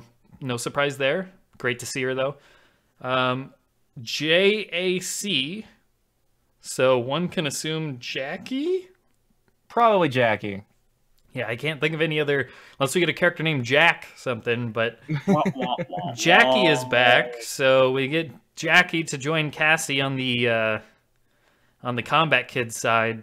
And the last character that we are aware of before we get to the new characters is F-R-O, Fro. It's Frost. Excellent! And I can't be happier for Frost in this game. Well, I can be happier. If she looks good and her gameplay is good, I will be happier. I'll be very disappointed if she is bad. But yes, I'm excited at least the chance or the likelihood that she is based on this. So Frost for the plenty of time for them to botch the costume. Yes. Gross. With gear though and skins, I don't think they will. Like I said, I would be surprised if a character doesn't have anything somebody likes. I mean, it's like you said, with Frost, a lot of it really depends on how they model the hair. Yes. For me, anyways, that's for sure. Like, I don't want a ninja, like the whatever the hell that's called, I forget. But hood, the whatever. I mean, there's a hood, but yeah, the cowl is what I was thinking of, not the hood. But I don't want that classic stuff. I want what we got in Deadly Alliance for Frost. I want slicked back hair. I don't want little short, tiny spikes. Give me the slicked back look. That looks awesome. I would dig that the most. But regardless, I'm excited for Frost. So that's the one I really want to see.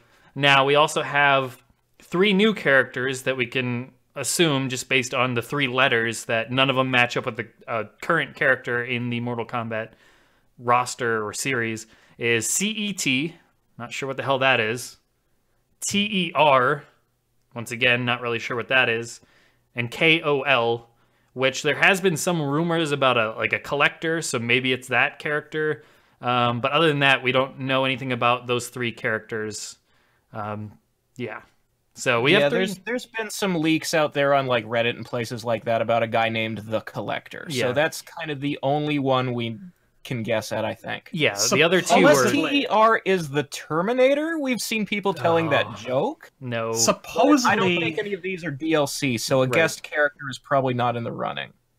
I remember hearing some stuff about the Collector that's it's supposedly some sort of weird 6-armed thing that actually harvests organs and crawls along on the ground. Don't remember where I saw that, but there's been like rumors left and right and up in front and center. Yeah, maybe another member of Devorah's race. Sounds kind of like a bug guy, maybe. I wouldn't say no to another Kaiten. That'd be pretty cool. That would be cool. The thing I've always said is that the reason the Shokan work as a race and all the other races are kind of not as defined as they are is because there's more than one Shokan. So if there were 2 Kaiten, even though I don't really like Devorah, I'm in. Temp, what do you feel about a doubling down on the Kaiten faction? As long as I can make one of them blue. There you go. All right, Blue Beetle it is. He wants to get his Blue Beetle fix on the... That's a good point, yeah. Maybe you could get shiny Blue Devorah, then you can kind of pretend. That's true. Silver Devorah? That'd be kind of cool. Yeah. Man, Jamie Ray's really let himself go. Yeah, I think if you make it all metal, and then it kind of loses its gross factor. But anyways. I feel like it's the opposite. Jamie Ray's got on meth.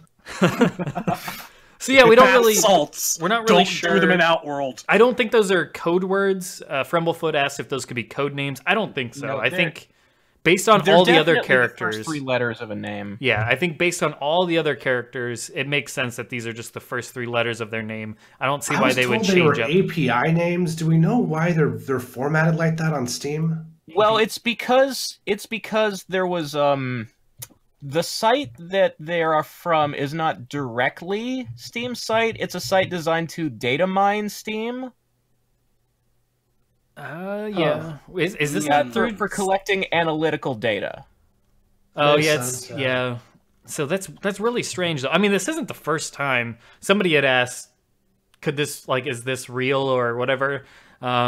This is not the first time that Steam achievements have leaked things. This is like a common theme with their games. It's actually fairly common that achievements will leak right before a game comes out. This not even the first thing for NetherRealm games. This has happened before. It happened with not MK vs DC, with Injustice 1. I remember achievement pictures going up when people were dissecting the pictures to determine Killer Frost was in and stuff like that. So I mean, this is pretty common stuff that achievements. I mean, didn't it spoil something about? It's not just Kombat. Cyber Sub-Zero was spoiled. And Quan Chi. And this is not just Mortal Kombat. This is every single fucking game out there now. The reality is that we live in a gaming environment where achievements and trophy lists leak 2.5 months before release.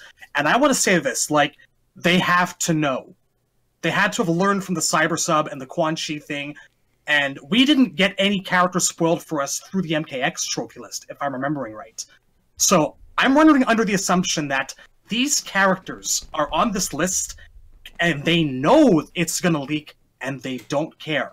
Yeah, I know about I these agree. guys. I think NRS totally knew this would happen, and maybe even did it on purpose. Because, like I said, some of these achievements leaked yesterday, so they've had at least 24 hours to try and prevent it if they wanted to.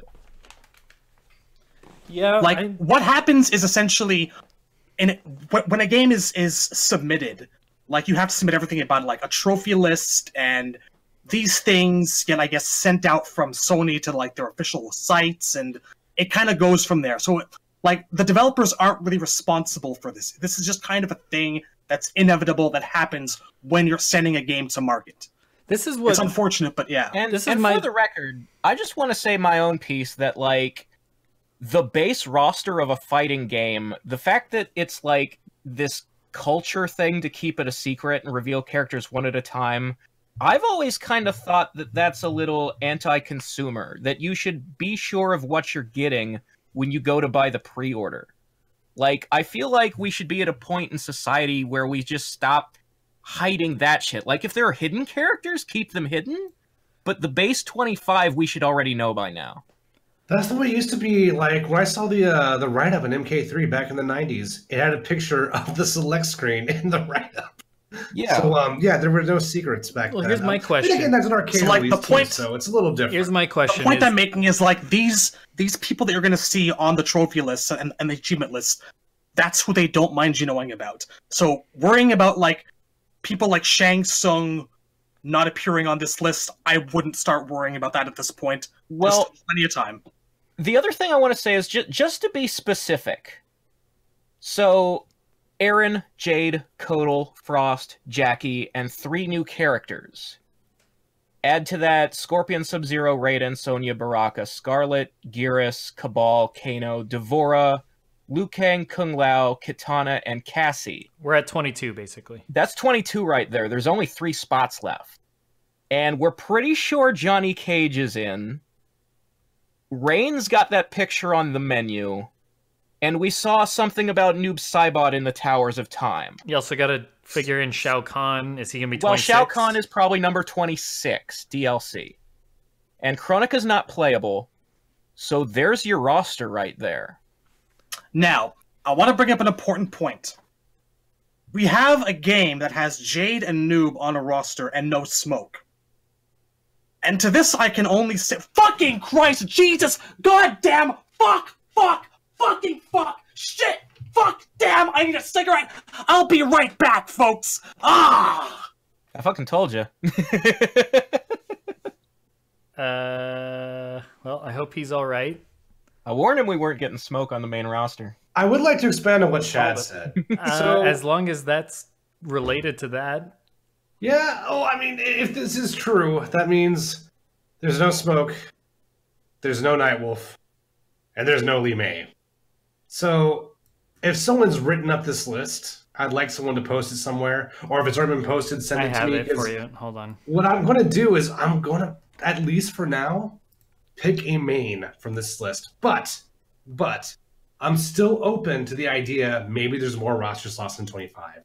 That's me. I'm with you there. I mean, they added more stages. Okay, so we had 17 at the demo. Oh, thank you, by the way. 21. Yep, 21 at the latest Combat Cast. They had 21 stage slots, so they did up that amount.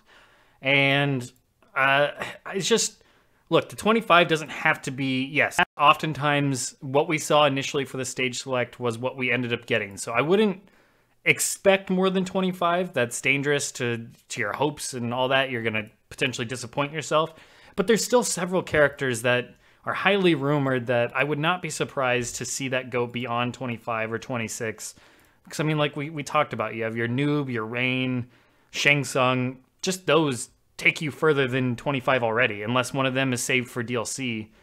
So yeah. What I would like to do then is, if everyone's down, I'd like to see who everyone would main just off this list. I'm curious what everyone would choose. But yeah. I mean, Shad will have to come back, of course, for that to happen. Yeah, I hope he's good. Like, I don't know.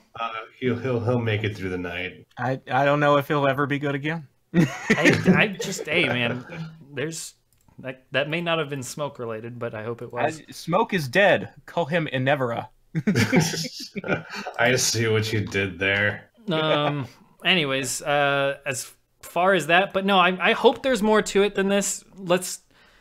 I've said in the chat that if this is the final base roster before DLC comes into play, I give it a C+ or a B-. That's pretty much where I'm at with it. There's several likable characters that we should take note of.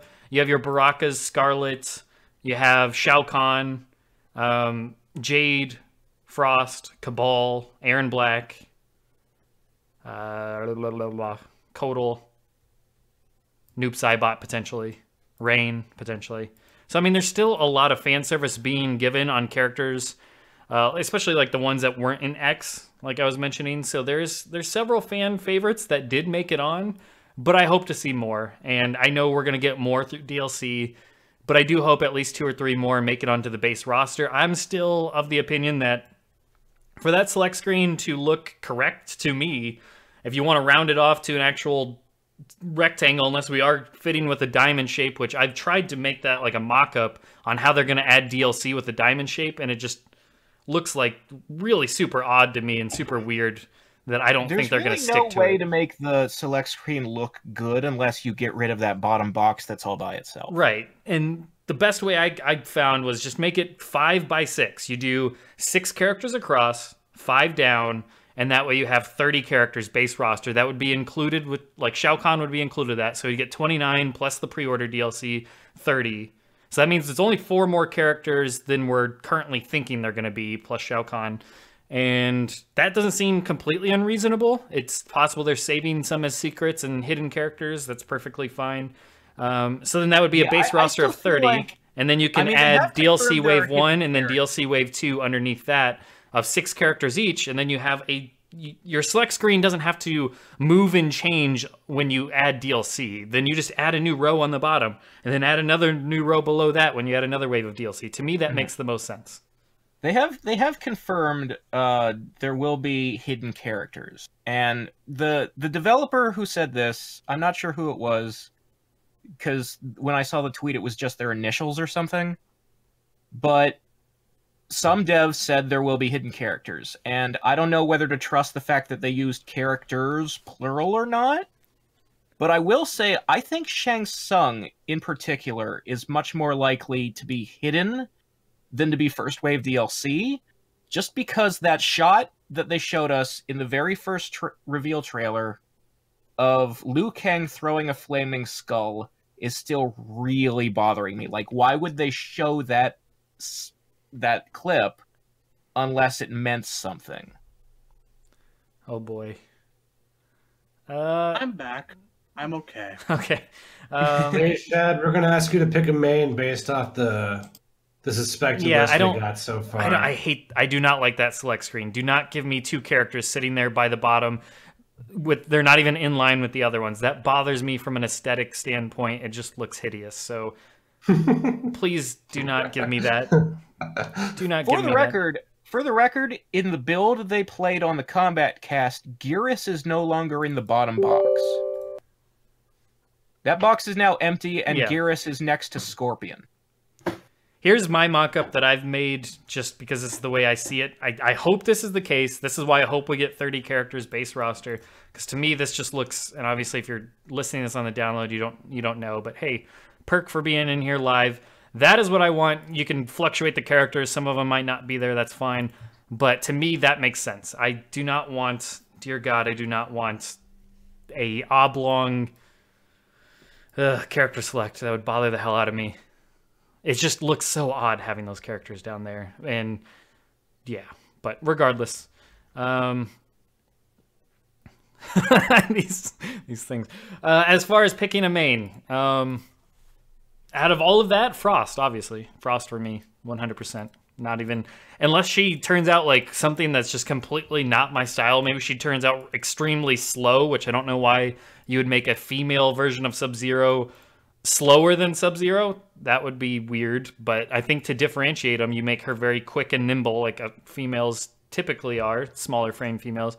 So give me that with Frost, and give me the cryomancery stuff, give me some MMA stuff, and I would be perfectly happy with that character, and I will learn the shit out of her. That is my main 100% Frost in that grouping that I am tasked to pick from, I guess. So that's mine. So whoever wants to go next can go. I mean, I want to say Lou or Johnny. I still have to see their moves yet. Based on the characters whose moves we've seen, I hate it, but it might be Sonya, because she has a string that goes 3-3-3 down 4. And that's what I do. I find the person where I can press the same button the most times. It's very much in the spirit of MKX Liu Kang. I can see that. Yeah, that makes sense. Chad? Now, I want to just clarify about my little meltdown just now. That was largely for comedic effect, and I should have prefaced that with saying this is for comedic effect. But we also pride ourselves on honesty and being open and how we feel on the show, and I'm just expressing the anger inside that everyone feels when they see that their main is not in the game, or their favorite character, so to speak. Well, you scared the shit out of me because you had mentioned family issues that I was like, hope nothing went wrong there. No. That was just me getting my inner rage demon out live on the I'm internet. glad. Everyone can enjoy. I'm glad that's the case. And it's just, it's what we all feel, and I am not in any way, shape, or form upset at this roster, aside from obviously my favorite guy being out of the main. But no, just me shits and giggles. There's people out there. If you tell me we have a roster with Scarlet and Jade and Noob Saibot and Frost, I'm already seriously really fucking impressed. Yes, I am. Agreed. I absolutely am. There's several characters to love here. That's what I was gonna say is that there's. I don't get mad at character inclusions. Like, Jackie doesn't bother me. It's not a character I wanted on the roster, but I know she has some sort of fans, not a lot. But hey, good for them. Your character made it. But I don't get mad at inclusions. I get disappointed by exclusions. And we definitely have 2 or 3 exclusions that are definitely kind of like sore thumbs right now. But there's so much to love on this roster, so I do got to give him props for that. No, absolutely. That said, I don't know if I can answer who my main is going to be, because my main is not even always up to who I like. It's about who suits my playstyle the most. I didn't go into 10 thinking that I was going to be maining Melina, but I did because I enjoy hit and run fighters, and she just appealed to me more than anyone else did. And even in MK9, I was actually way better with Cyrax than I objectively was with Smoke. He was a secondary for me. You mean Sector? Yeah, Sector. You said Cyrax, though. Yeah. Did I say Cyrax? You did. Oh, sorry. There's just a little bit of red in my eyes. Still. No. I was objectively better with Sector than I was with any other character in 9, far and away. There, but Sector was kind of my bread and butter character. So I'm going to give everyone a shot. That's what I typically do whenever a new game comes out. I bring everyone into the lab for about 2, maybe 3 hours, and I just kind of work my way through them and see what appeals to me, what doesn't.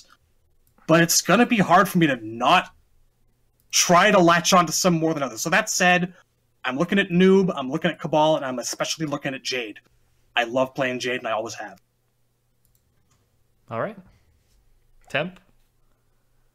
I'd say my number 1 with a very close second. Number 1 is Jade, number 2 is Rain.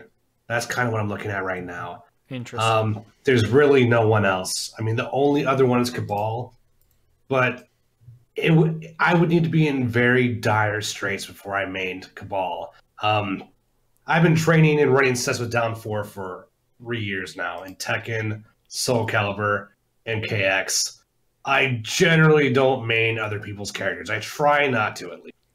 I mean, if I have to, I have to, but I don't think this is that bad. I still think this roster is substantially better than MKX's. So it's not quite all so awful right now. I would say Jade. Jade's one of my favorite characters. I'd love to have Jade back. And the staff possibilities are very intriguing to me. Rain, I just like purple shit, so he's a welcome addition. The hydromancy. Hydrokinesis. That's gonna be kind of cool, right? I think so.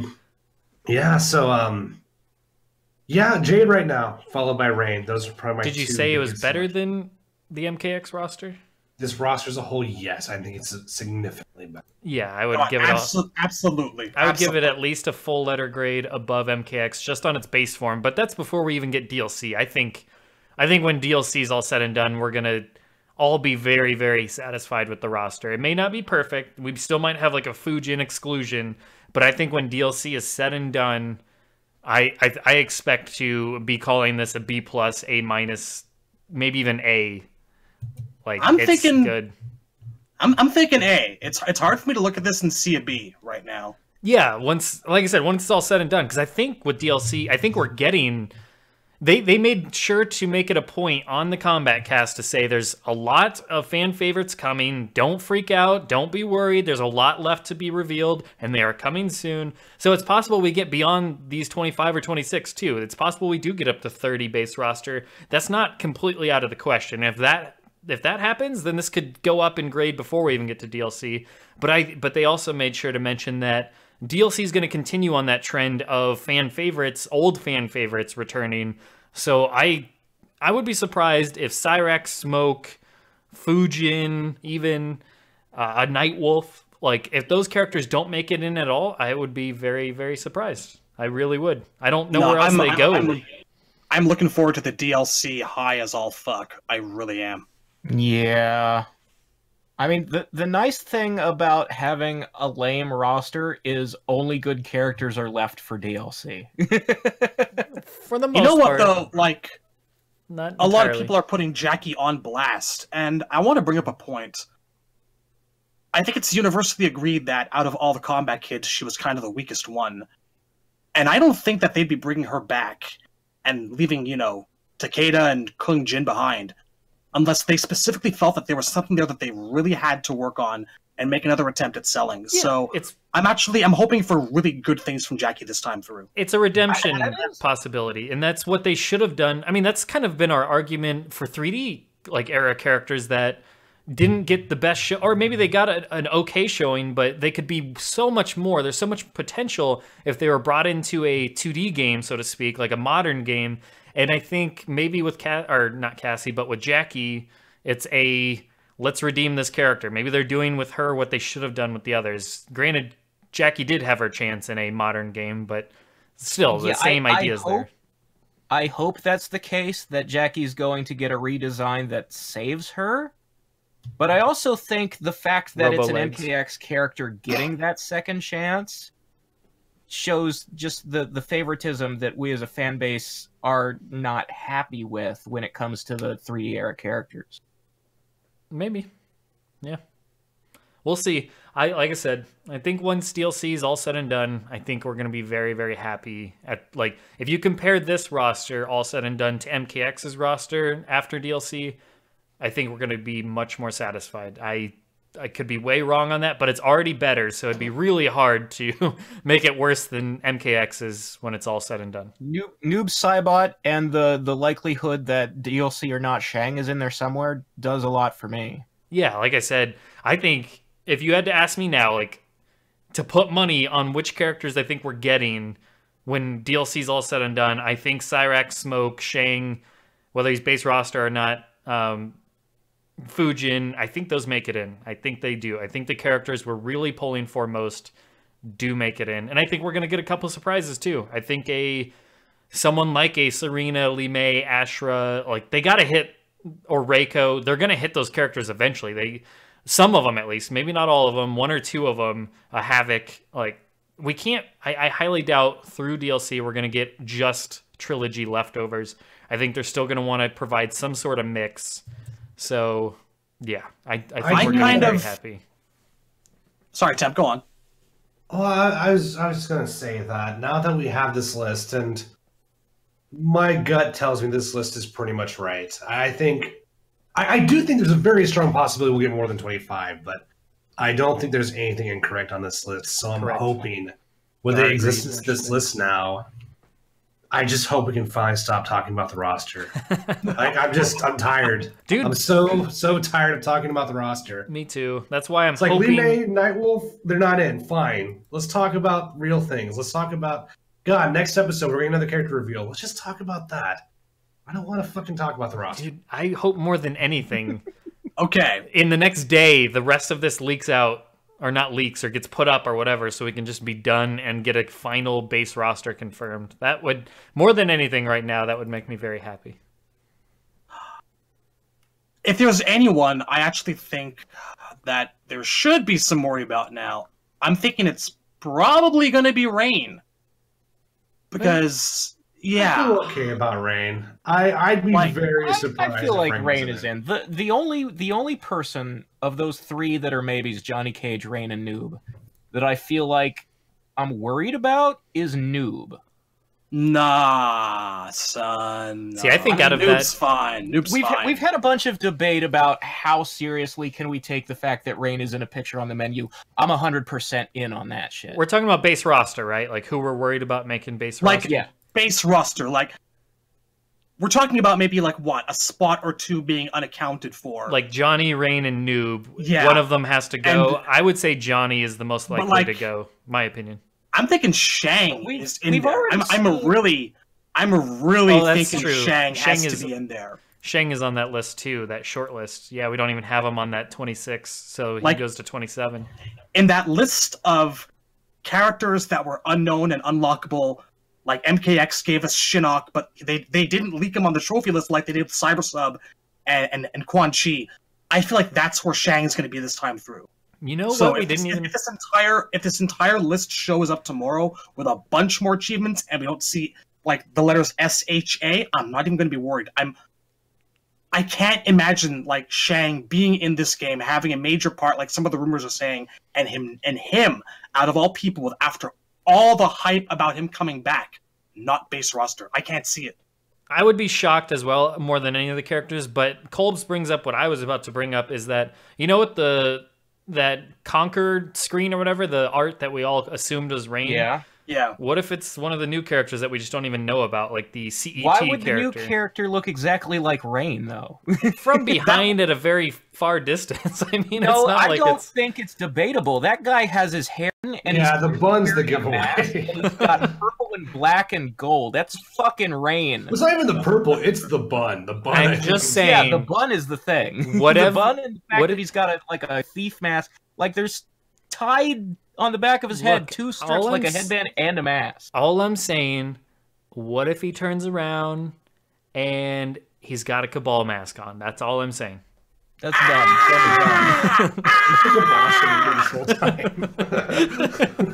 No, but like for real, a man bun is kind of like a douche magnet, and no one is going to wear that better than Rain. I'm sorry, but it's true. Dude, that is 100% Rain, and I fully believe that the fact that he is in that picture means he's playable. Look, I'm thinking there's 4 other arms hidden under that. Oh, Jesus God, it's the motherfucking combatant. Everybody run. Yes. That's a deal. No, I agree with you. It's most likely Rain. I am pretty positive it's Rain. I'm just playing devil's advocate here. But, yeah, no, I don't... See, that's why I really do think, I'm not going to say for sure, I'm not going to expect it, but I do think there is a good chance that we have more than 25 characters. I think they led with a roster count lower than what, because it's easier to do that. As a developer, is it not easier to lead with 25 and then surprise you with 28 or 30 than it is to give you 28 and then people are like, oh, I wish we had more than that, or give you 30 and then people are going to be like, oh, I wish we had 32 or 34. If you set the bar low from the start, under promise, over deliver, which is the best way to get through life, and just make people happy, always under promise, over deliver. If you give 25 at the start, let people set their expectations there, and then you bump it up to 30 when it's all said and done. Boom, there you go. Everybody happy.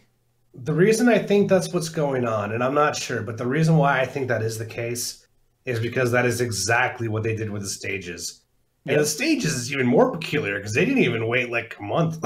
They're just like, hey, remember we said it was 17? Now it's 20-something. Merry Christmas. 21, That's just... God, how happy I am. There's 21 fucking stages in this game. I'd laugh in the next combat cast. It's back to 17. It's like, oh, sorry, we put too many boxes on there. It was a bug. Yeah. Sorry. See what happens when you count your chickens? Yeah, exactly. Now you know. We keep telling you guys nothing's final. They all get revealed and like 2 of them are the pit. One's day, one's night. Did you take out one of the January 17th stages? Just gone. I'm just telling you, it just makes so much more sense for them to show us 25 slots on there. It just adds up to everything they're saying. Don't tell us on the combat cast, and then Ed Boon put out a tweet specifically as damage control to get people to calm the fuck down, to tell us there's so many more classic characters yet to be revealed, soon to be revealed. If you have only 25 slots, that doesn't, to me, that's not so many. I feel like there's another shoe that's going to drop here, whether before they release it or just eventually there's going to be more slots on that select screen, or they're going to be hidden slots that we're not aware of. I'm telling you, like I said, if I had to put money down, I'm thinking 30 characters. That just makes sense to me. Then you do 2 things of 6 characters as DLC, final roster 42, and you have 5 by whatever, or it would be 7 by 6 by that point, but you get the point. I think it just makes a good-looking roster select screen. That's all I want. But like I said, there's so many characters. That box down at the bottom by itself is going to be there forever. Fuck that box. No, but I mean, seriously, there's just the runoff. Like, you add in, like I said, the 22 that we're pretty sure are confirmed at this point. Then you have Katana, Johnny, Rain, Noob. That's 26. Then you had Shang. That's 27. You fit in maybe a couple other characters that people are really hoping for. 28, 29, 30. Like, it just makes sense to me to fit a few more characters, bring it up to 30, and then there you go. Everybody happy. We'll see. We'll see. Yep.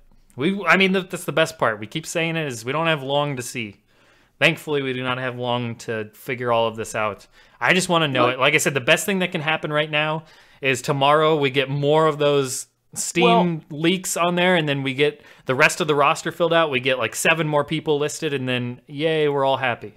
So speaking of the achievement leaks, there were a few that are very interesting that are not roster related. Yes. Oh, before we get to that, I just want to say we were talking about like the possibility of 5 variations before for some people. Yes. What Scorpion and Sub-Zero. What if that's how we get chameleons this time through, huh? Wouldn't that be a fucking kick in the nuts? That'd be amazing. I wouldn't say no to that. Like, what do you mean? Like, some variations are actually different characters. Like, I know that Razor's not a fan of that, like, making Goro into half Kintaro, but if there was absolutely no other way, because I don't think that they think people are going to pay for the chameleons, I would not say no to that if it was my only option. And it's only for some characters. I think a chameleon would actually be a good DLC. Like, so do I. To me, would make sense. Like, think from a casual perspective. Don't think from a hardcore. Well, I mean, even some hardcore people are big fans of those characters. They do. But casual perspective, what's going to get the teenagers and the younger fans more excited than guy that can do all the ninjas moves and turns into all these colors? Like, that to me is a casual dream. I've always maintained that both characters were probably thought up by a 12-year-old, much as I do enjoy the female version because she has a story. But I think that the trick comes from like NRS trying to sell the notion of these guys to WB. So I'm crossing my fingers because it would be really nice to actually have the chameleons back on a roster again for the first time since Armageddon. That'd be really amazing. I hope like I said, I hope at least one of them. I fielded this idea before that they can be the Scarlet or Tremor of this game, the character that never really gets truly represented on a roster. This time they can actually make a roster that's not an all-in game. Yeah. So that would be my idea, is they'd be good DLC in that regard. Ah, man. But yes, more than anything, I just hope the rest of the damn roster is on this Steam thing by like sometime tomorrow. Then we can just end this, because I'm with Temp.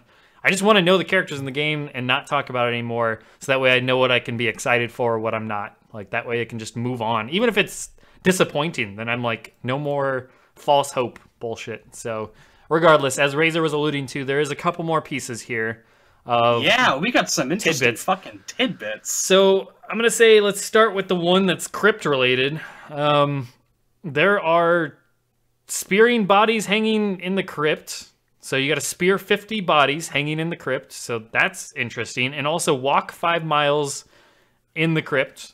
So I guess this crypt is going to be even more of an expansion from what they did in MKX. They've been kind of adding to it with each game. MK9, MKX, MK11, it's going to be even more like interactive. I guess we can run around and spear things. It sounds like an adventure mode almost. Yeah, it's sounding kind of Shujinko-y. Yeah, like Deception, or not Deception, but the Conquest mode in Deception, or in Armageddon, in the sense that you run around and use items. Because in MKX, we saw you collect items, but it was more like, it's just keys. They're just different kind of keys that you need to get to certain locations. Whereas this sounds like you're actually interacting with objects in a way that, like you said, like a adventure mode. So that would be cool. I'm okay with that. I'm down with it if they make it fun enough and put enough good stuff in the crypt for me to actually want. Then I'm down for the adventure-y type stuff. So yeah, that's cool. And then the other thing was the basic tutorial. I mean, that's really got people. No, I'm just kidding. No, well, there is one other thing, I guess, before we get to the last bit, is there's defeat opponent while Devorah bug. I guess she's going to have an alternate version where, like a move where she can, maybe it's like a stance switch where she can. It's an unfinished sentence. So maybe it's like while Devorah's bug is out or something like that, or while maybe maybe she has some kind of final form. Leaves drugs out on the screen like Dexstar for Atrocitus. She's like Transformers. She just turns into this like legit just giant bug. Drugs out, bugs. Exactly. No, the other thing that's really got people curious and kind of excited is it's perform Mercy 10 times. Now, we have not seen Mercy since UMK3 or Trilogy. So what Mercy was in the classic games is basically you had to win a round and you had to lose a round. So it had to be on round 3.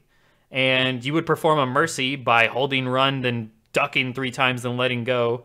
What it would do is it would essentially give your opponent that you just defeated a little bit more life, and they would have another chance to defeat you. But if you beat them, then you could do a animality. So it's kind of a... Yeah, that was the only way you could do animalities. Yes, it was a precondition. They wouldn't. It's possible. I was thinking it's either animalities or friendships. Maybe they just made friendships harder to do. But I would not... I don't know, man. Historically, it's closer to animalities, but Yes. logically, Mercy associates way more with a friendship than it does animal. You know what I hope true. it is? I hope it's just raw on its own. Like, just, hey, you want to give the guy another chance? No. And I hope that it becomes a thing people are willing to do at tournament, specifically to stop people from going into the menu to start a new fight before the last hit is even finished. I don't think... Because you're beaten, but I was gonna do a Mercy to you, man. Why'd you go into the menu? Or it's like an ultra, so you do the Mercy while they still have like 10% life, and then they can't go into the menu or the interface anymore. That could be cool. I don't know, man. I want some, like, the only reason to do a Mercy, in my opinion, That sounds is because pretty unmerciful. you do a Mercy because you're risking it by doing a Mercy. You could easily lose that match by giving them a little bit of health back. It's happened. I've done it with Down Forality where I've given Mercy to him, and then he's won the match because I was going for the animality. So it's a risk you take as the person doing it. I want a reward. I like the idea. It's a hype factor. I could see that in tournament where somebody's trying to give Mercy, and then it's like, okay, they put their balls on the table. Let's see what they do with it. Let's see if they can pull out the victory and then pull off whatever it is, animality or friendship after that. To me, that's way more hype than, oh, I just gave you a little bit of health back and that was it. So you didn't quit out of the menu. Like, to me, that's a very, like, you mentioned making things specifically for the competitive crowd like that. What casual crowd would want to do a Mercy at that point? Is no casual players itching to go to the menu. It's kind of like taunting, like you're so sure you can beat them again. Sonic Fox would do Mercies. I think you gotta have something at the end of it though that you can't pull off normally. Otherwise, it's just, I don't know. To me, that is just maybe silly. it won't even do what it used to do in MK3. They completely changed what a brutality is. Right. It could be something completely different. That's what I'm thinking. This is too predictable. This is something that really puts everything on the line, and like not just health. It can't be just health. What if it fucks up your own buttons? What? Like a handicap? Like seriously. What if it gives someone health back and fucks up their buttons? Like messes up your own control scheme, like the reverse shit in all those random combat matches. That seems a little too overpowered. Like, you might as well just hand the guy the win. I don't know, man. You take home a win after that shit? You're some kind of fucking wizard. See, I don't... Swap in health bars! Snake Eyes just brought up a good point. Swap in health bars. That'd be pretty fucked up. I don't know. I think when I said maybe it's a completely different mechanic, I was thinking that it might just be a full-on finisher, but like a friendship, but different somehow. Maybe they just call friendships differently, like Mercy. Yeah, something like, I don't know. I can't see it. No, they'd call a friendship a friendship. That feels. Well, I'm not saying it's exactly a friendship. I'm saying it's something. Well, maybe they did want to rename friendship. Maybe they feel it's too cheesy. Maybe they like the idea of Mercy. Like, you're giving your opponent Mercy by giving him a gift or whatever bullshit that the character does. I could see that, but I don't know. If it's in its classic sense, what I don't know. I just the fun factor for me is the reason why I go for it and why I'm tempted by it is because it leads to something that's difficult to pull off. You not only have to beat them once, you have to beat them another time, like finish them off with them getting some health back, and you had to input the code. And then you have to be able to pull off the end result to see something very special that you don't get to see very often, which in the old days was an animality. You didn't see them very often because of those circumstances that you had to meet. So to me, if you're going to do it in the classic sense, something's got to be there at the end, be it friendship or animality, that makes it worth it. What would you guys think makes it worth it after all of that? If they stayed classic, would you be happy with the animalities? Do you think that would be... I can't see them creating animalities because they won't create Motaro, and animals have 4 legs. But that's because they can't fight. Like, in actual animation, animality is just an ender. It's a cinematic. That's how deep the laziness goes, though. I disagree with that wholeheartedly. I cannot see them modeling 25 animals. I think that we're well and truly done with that. They've chosen to move on, and while I have an appreciation and a love for a lot of the silly shit, like half of Cabal's move list, if I saw someone turn into an animal and maul an opponent that wasn't Liu Kang as a dragon or Nightwolf as a wolf, I think I'd be kind of underwhelmed at this day and age. No, I can't see those coming back. I was just playing UMK. I was playing UMK3 with Down for Reality not long ago, a couple weeks ago, and I was doing it on him. I pulled off Sub-Zero's Polar Bear, and to me, it's still hype. I still had a lot of fun with it, but because I just feel like them changing the nature of what a brutality was, kind of like opened the door to reinvent classic like tropes and finishers. So returning to the same old to me doesn't seem like a kind of thing that they would do at this point. If they did some sort of take on animalities, God knows what it would be. But I don't think it would be as simple as that, opening the door to animalities again for Mercies. You know what I could see is that if you do a Mercy and then you beat him again, maybe they bring back Harakiris, but as a thing you can make the opponent do to himself. Okay, here's one. Mercy acts the same way as it used to in UMK3 and MK3. But it opens up not so much... It doesn't so much give them back a lot of health, but it also sets a 5 or 10-second timer to give the opponent an opportunity to hit you back or try to attack back and win the round. But if the timer runs out and you don't hit them, the loser gets rewarded with coins. Reward for being willing to sit down and fucking take the L rather than quitting out like a bitch. I see you're underwhelmed. Temp, you usually have good ideas. I think Cyborg's just making disappointment noises because he really, really wants animalities. No, that's not it. That's honestly, I would rather have friendships more than anything. I've said that for years. Like friendships are my favorite finisher. Like straight up, more than fatalities. I like friendships more than anything. That is what I would prefer. I didn't even like animalities for the longest time. I like them for how difficult they are and how zany they can be. I like babalities the way they did them in MK9 too. I just think I like creativity, shit that's more creative than just what's the most gruesome way I can tear out your eyeballs. So I want something different that adds, fucking Kotal Khan drinking a Capri Sun or Aaron Black pulling out a Nerf gun, shit like that. Like those are the things that I think are funny or are enjoyable. But Temp, whatever. What do you got? Well, that one possibility is Mercies are just now going to be friendships rebranded. That's one possibility. Years ago, I developed a system for Mercies if they ever came back, which I still would prefer. This is what I would want. A Mercy is triggered if you get a flawless victory on the first round, and if you have 70% life in the second round. If you meet those two conditions, then when you get the opponent down to 15% life, you can just do a fatality input and the match is over. You do a Mercy. You won. That was my system. And everyone's animates a little bit. Jeez. So, So when you dominate them the first round by just completely smash their shit in, and then the second round, if you are further dominating them, let me just kill you and get this over with. That's exactly what it is. I mean, as insulting as it sounds, sometimes you have those matches where you're like 5 or 10 seconds into the second round and you're like, yeah, I know how the rest of this is going to go.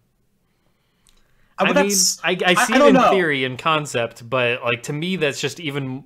Yes, mercies in their own regard were somewhat insulting. It's a matter of trying to beat them twice. I get it. Like but I don't know. Like, I mean, those are hard conditions to meet. I mean, my original system, there was no fatality input. You had to throw them to trigger it.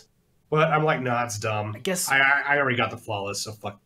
My problem with that is, like, if you get them down, okay, you dominate them the first round, then you get them down to 15% health while you have 75% health. You pretty much can tap 3 more buttons and then you've just won that match anyways. So you might as well just finish it out and then do the fatality anyways. Like, it's not really saving much time or effort by doing a mercy in that regard. Like, it's literally saving you maybe 5 seconds. It's not really a time conservation thing, though. It's just the fact that you earned it. You got to do something really cool because you performed well, you know? I guess. I think it's cool. It's supposed to make you feel good. That's the idea. I'm kind of behind this in theory. I don't know if it'd be like half the life bar, but no, 3/4? 3/4, I could see it.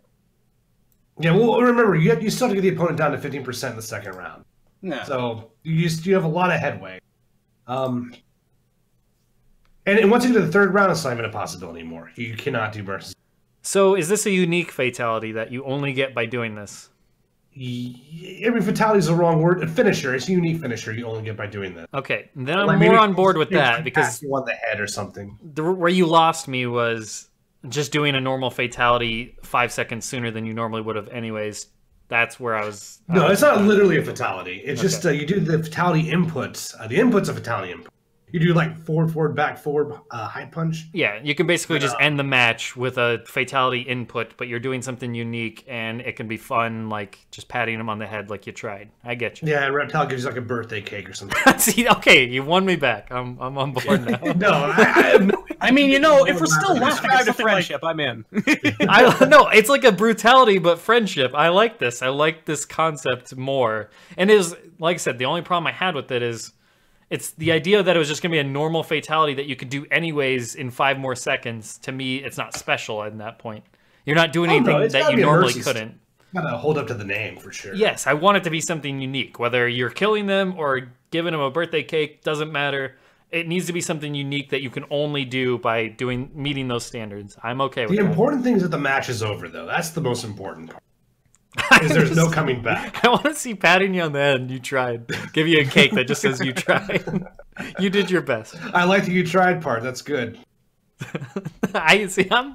I'm with that. I'm good. That would be hype. It's 2019. We're still sitting here laughing at Reptile giving someone a birthday cake, man. Friendships need to fucking come back. I don't know. What I've always liked about the idea of the Mercy is like, Mercy is the canon finisher Liu Kang would do, and then he just wouldn't do anything after that. Like, he actually just didn't kill you. Okay, wait. What if Mercies are the key to doing classic brutalities? Where you beat the living shit out of them until they explode. I don't want those back. No. That's the one finisher I've never been able to pull off. Until he explodes was the dumbest idea they ever had. Oh, absolutely. But, Killer Instinct. Yeah. Yeah, but that's not... That's why they did it, I'm saying. I don't think I'd say no to it, but it wouldn't be my first choice as an option. And besides, the notion of brutalities being what they are now, like I said before, really elevated the concept, and I like that. I think it'd be cool to have Shinnok in the game just for the concept, because you can offer people their existence as the mercy or friendship. That'd be kind of cool. I'd be all over that. I'm just saying, if you give someone mercy and they still try to attack you, I guess that would be the time when you unleash the 30-hit combo, just like Liu Kang and Shang Tsung in the movie. That's all. I mean, that's basically how Frieza dies in Dragon Ball Z. Yeah. Whatever it is, I want it to be unique, be something completely different than we have currently. We already have fatalities. We have brutalities as the quicker way to kill them in more fashion style, like just quick and dirty, while like ending the match with it instead of going to an actual finish him input screen after the fight. So whatever Mercy is, I want it to be implemented in a way that's not currently like something completely different. Like I said, if it's temps, which I think is great, upon further explanation, I thought that is a great system. I love that. I want it to be something different, a friendship of some sorts. I'm perfectly fine with that. If it's a friendship that you have to meet some sort of standards that you normally can't do, that's what's important to me, is that we get something unlike we've gotten thus far. And preferably, I'd like it to be something where you're not killing them, because I think that's what's unique about it. The Babalities were cute and creative.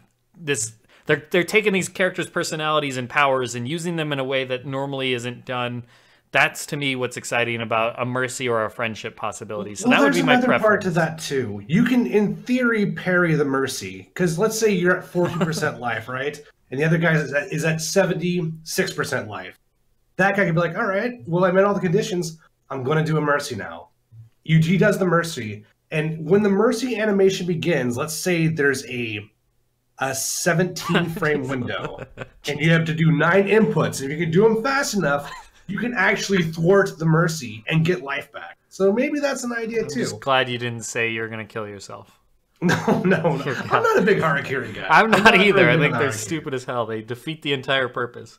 Like, somebody killing themselves instead of me killing them, to me, that's just makes them look dumber. I like how you have this down to frames at this point. Yeah, you are become Temp, the ruiner of souls and god of all inputs. 16 is the magic number, 16 is the reactable threshold, right? So 17 frames, it's got to be hard. Like, they've earned that Mercy, so if you're going to take it away from them, you got to be quick. So I feel like you need to create a Scott Steiner math video about the frames. You got 33 and a third percent chance. No, Kurt Angle knows he can't beat me, so he's not even going to try. So I get where you're coming from, though. So you want a mechanic for the other guy to basically thwart the Mercy to add more health and get another chance to come back? If it's really hard. It's got to be hype. Like, if they pull it off, it's got to be rare and super hype. So how do you interrupt this animation, or is it just while they're putting in the inputs? So you hear does he stop the hand that's gonna give him a hug? Like, no. Like you knock away the birthday cake after you do the input. That's like you eat a piece of the birthday cake and you're just like playing it off really well. Classic wrestling, go in for a handshake and then don't let go and pull them into a clothesline. Reptile has a steel chair. Yeah, I don't know. There are fans inside Katana's cake. Try to eat them, your mouth just starts bleeding.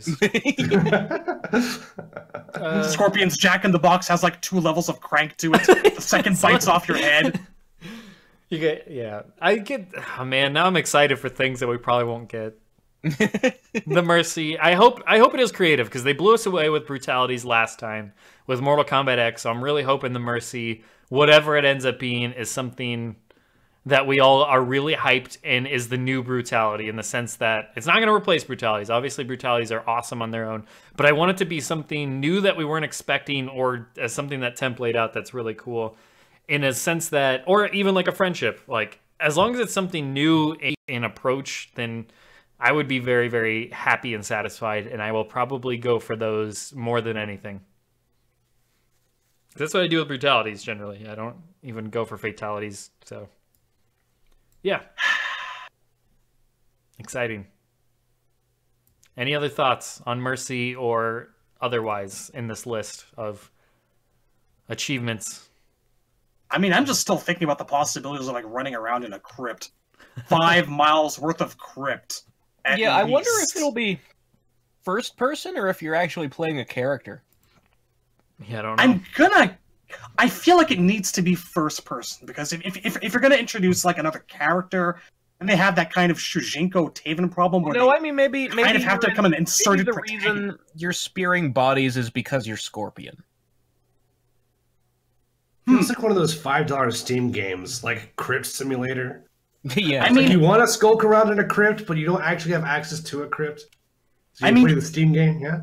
Ed was alluding to like fire and ice a little while ago on his Twitter. He was like, it reminds me of something, and he was looking at a couple of Scorpion and Sub-Zero images side to side. So what if like this crypt is actually like a small version of Fire and Ice, where you play as both the ninjas? I don't think anyone would really say no to that. I mean, yeah, I don't think you can go wrong with that. I personally thought he was alluding to his picture, which is like half Scorpion, half Batman. But I agree with you that that could have been a red herring. And that's actually what I thought of, like, at first glance. It was Fire and Ice. I mean, obviously Esther was Sub-Zero and Batman, like, but just thematically, that's how I think. If you make the crypt fun, I'm not gonna hate it. Like, in the sense that I would hope not. I know, no right? fun allowed. But you know what I mean. Like, as long as it's fun, I would be happier with whatever we get, because I haven't enjoyed the crypt in a long time. I thought there were some interesting things about the X crypt. Oh, it was good. The only problem with it was the wagering of that fountain. Yeah, no, I it mean, just took too long too. It exactly. took way too long to do stuff. I barely touched it just that because was the only thing I never finished. I just barely touched it. By the end of it, I was like, "Fuck this," and paid the $20. Dear God, man! I just wanted to play the game. They wouldn't give me Serena's concept art. It was in the goddamn fountain. Ah, that's what it Oh was. boy! But no, I thought it was well designed. Don't get me wrong. It's just I just want to play the game. More than just like randomly turning different directions and walking to coffins to randomly buy things that I probably don't even really care for. Like, now that gear is going to be implemented, things that I generally going to want to find, to seek out for the characters that I play, it gives me more reason to go through it. So I hope that it is more immersive and fun to navigate, as I guess was my ultimate point. Make it fun for me to run around, pulling people's bodies, making cool jumps, and doing all sorts of cool shit like that.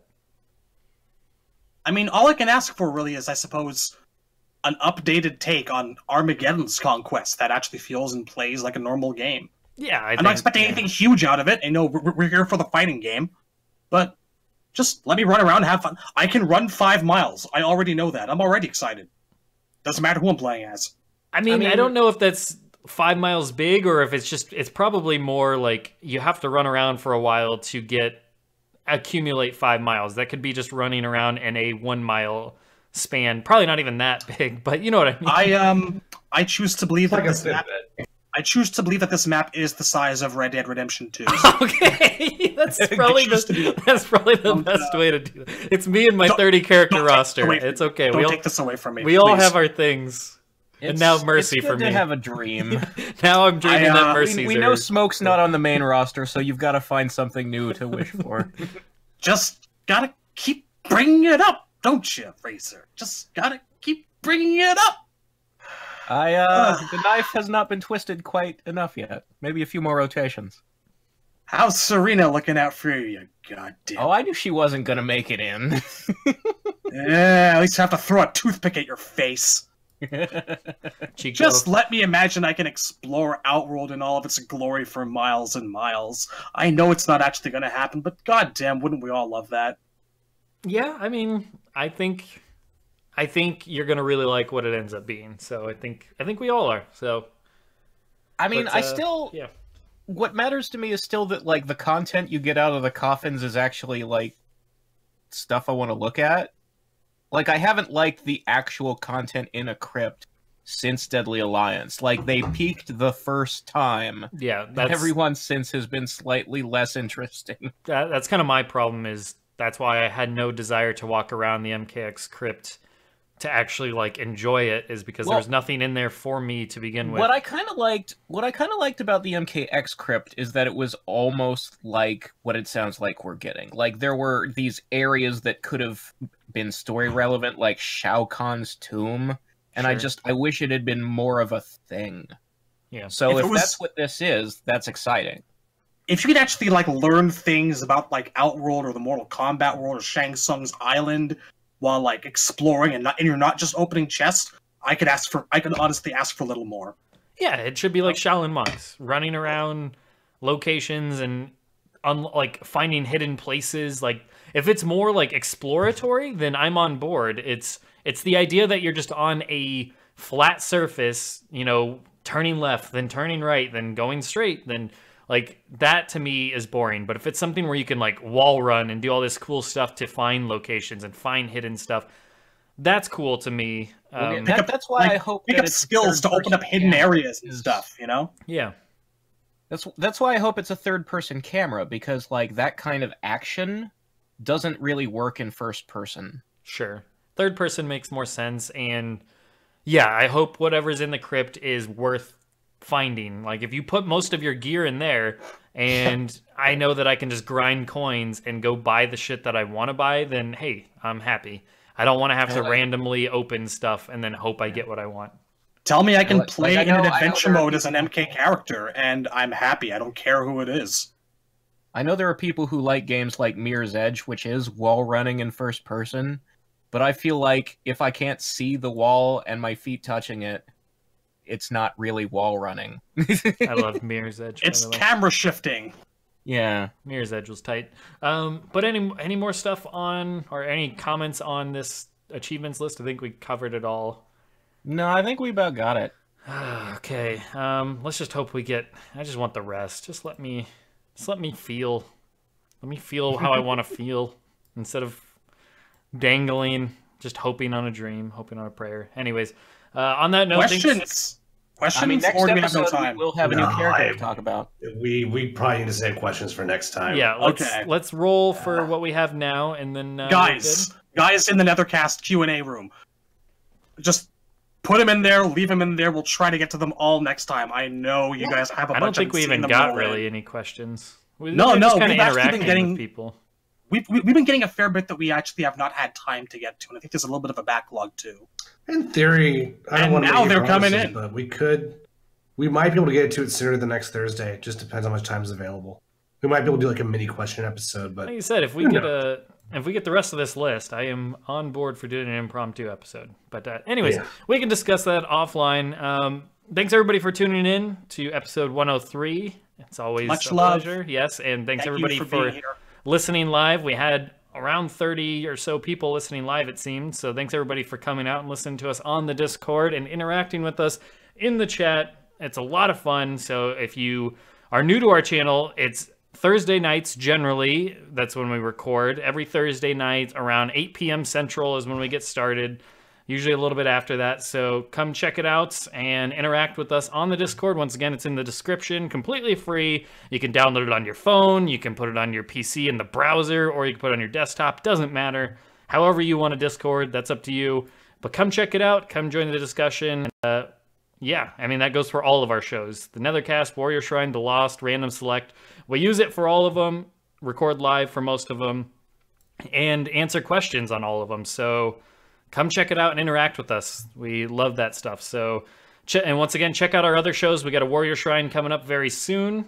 For those listening live, it's happening very soon. I think it's tonight. Yeah, like 20 minutes or so. It's and then almost immediately after this. You'll have a new Lost, I'm sure, episode coming up for finishing out Scorpion, correct? Razor and I are recording this Sunday. Okay. And following that is going to be a section on Scorpion's non-canonical movie appearances, comics, stuff like that. And following that, I swear to God, we are getting to Bihan.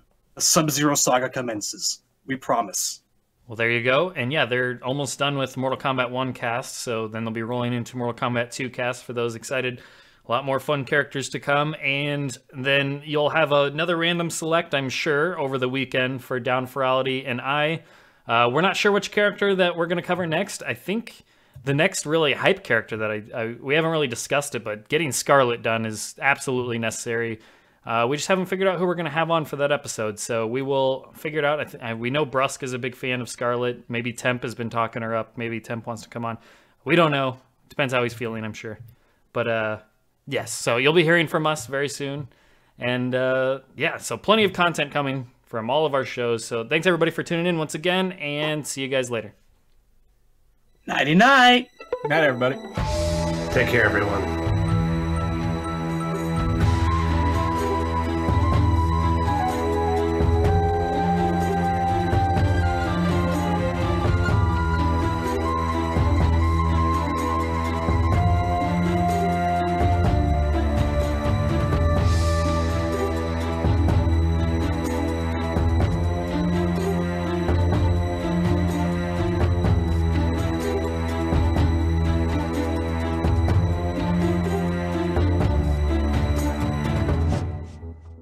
friendship.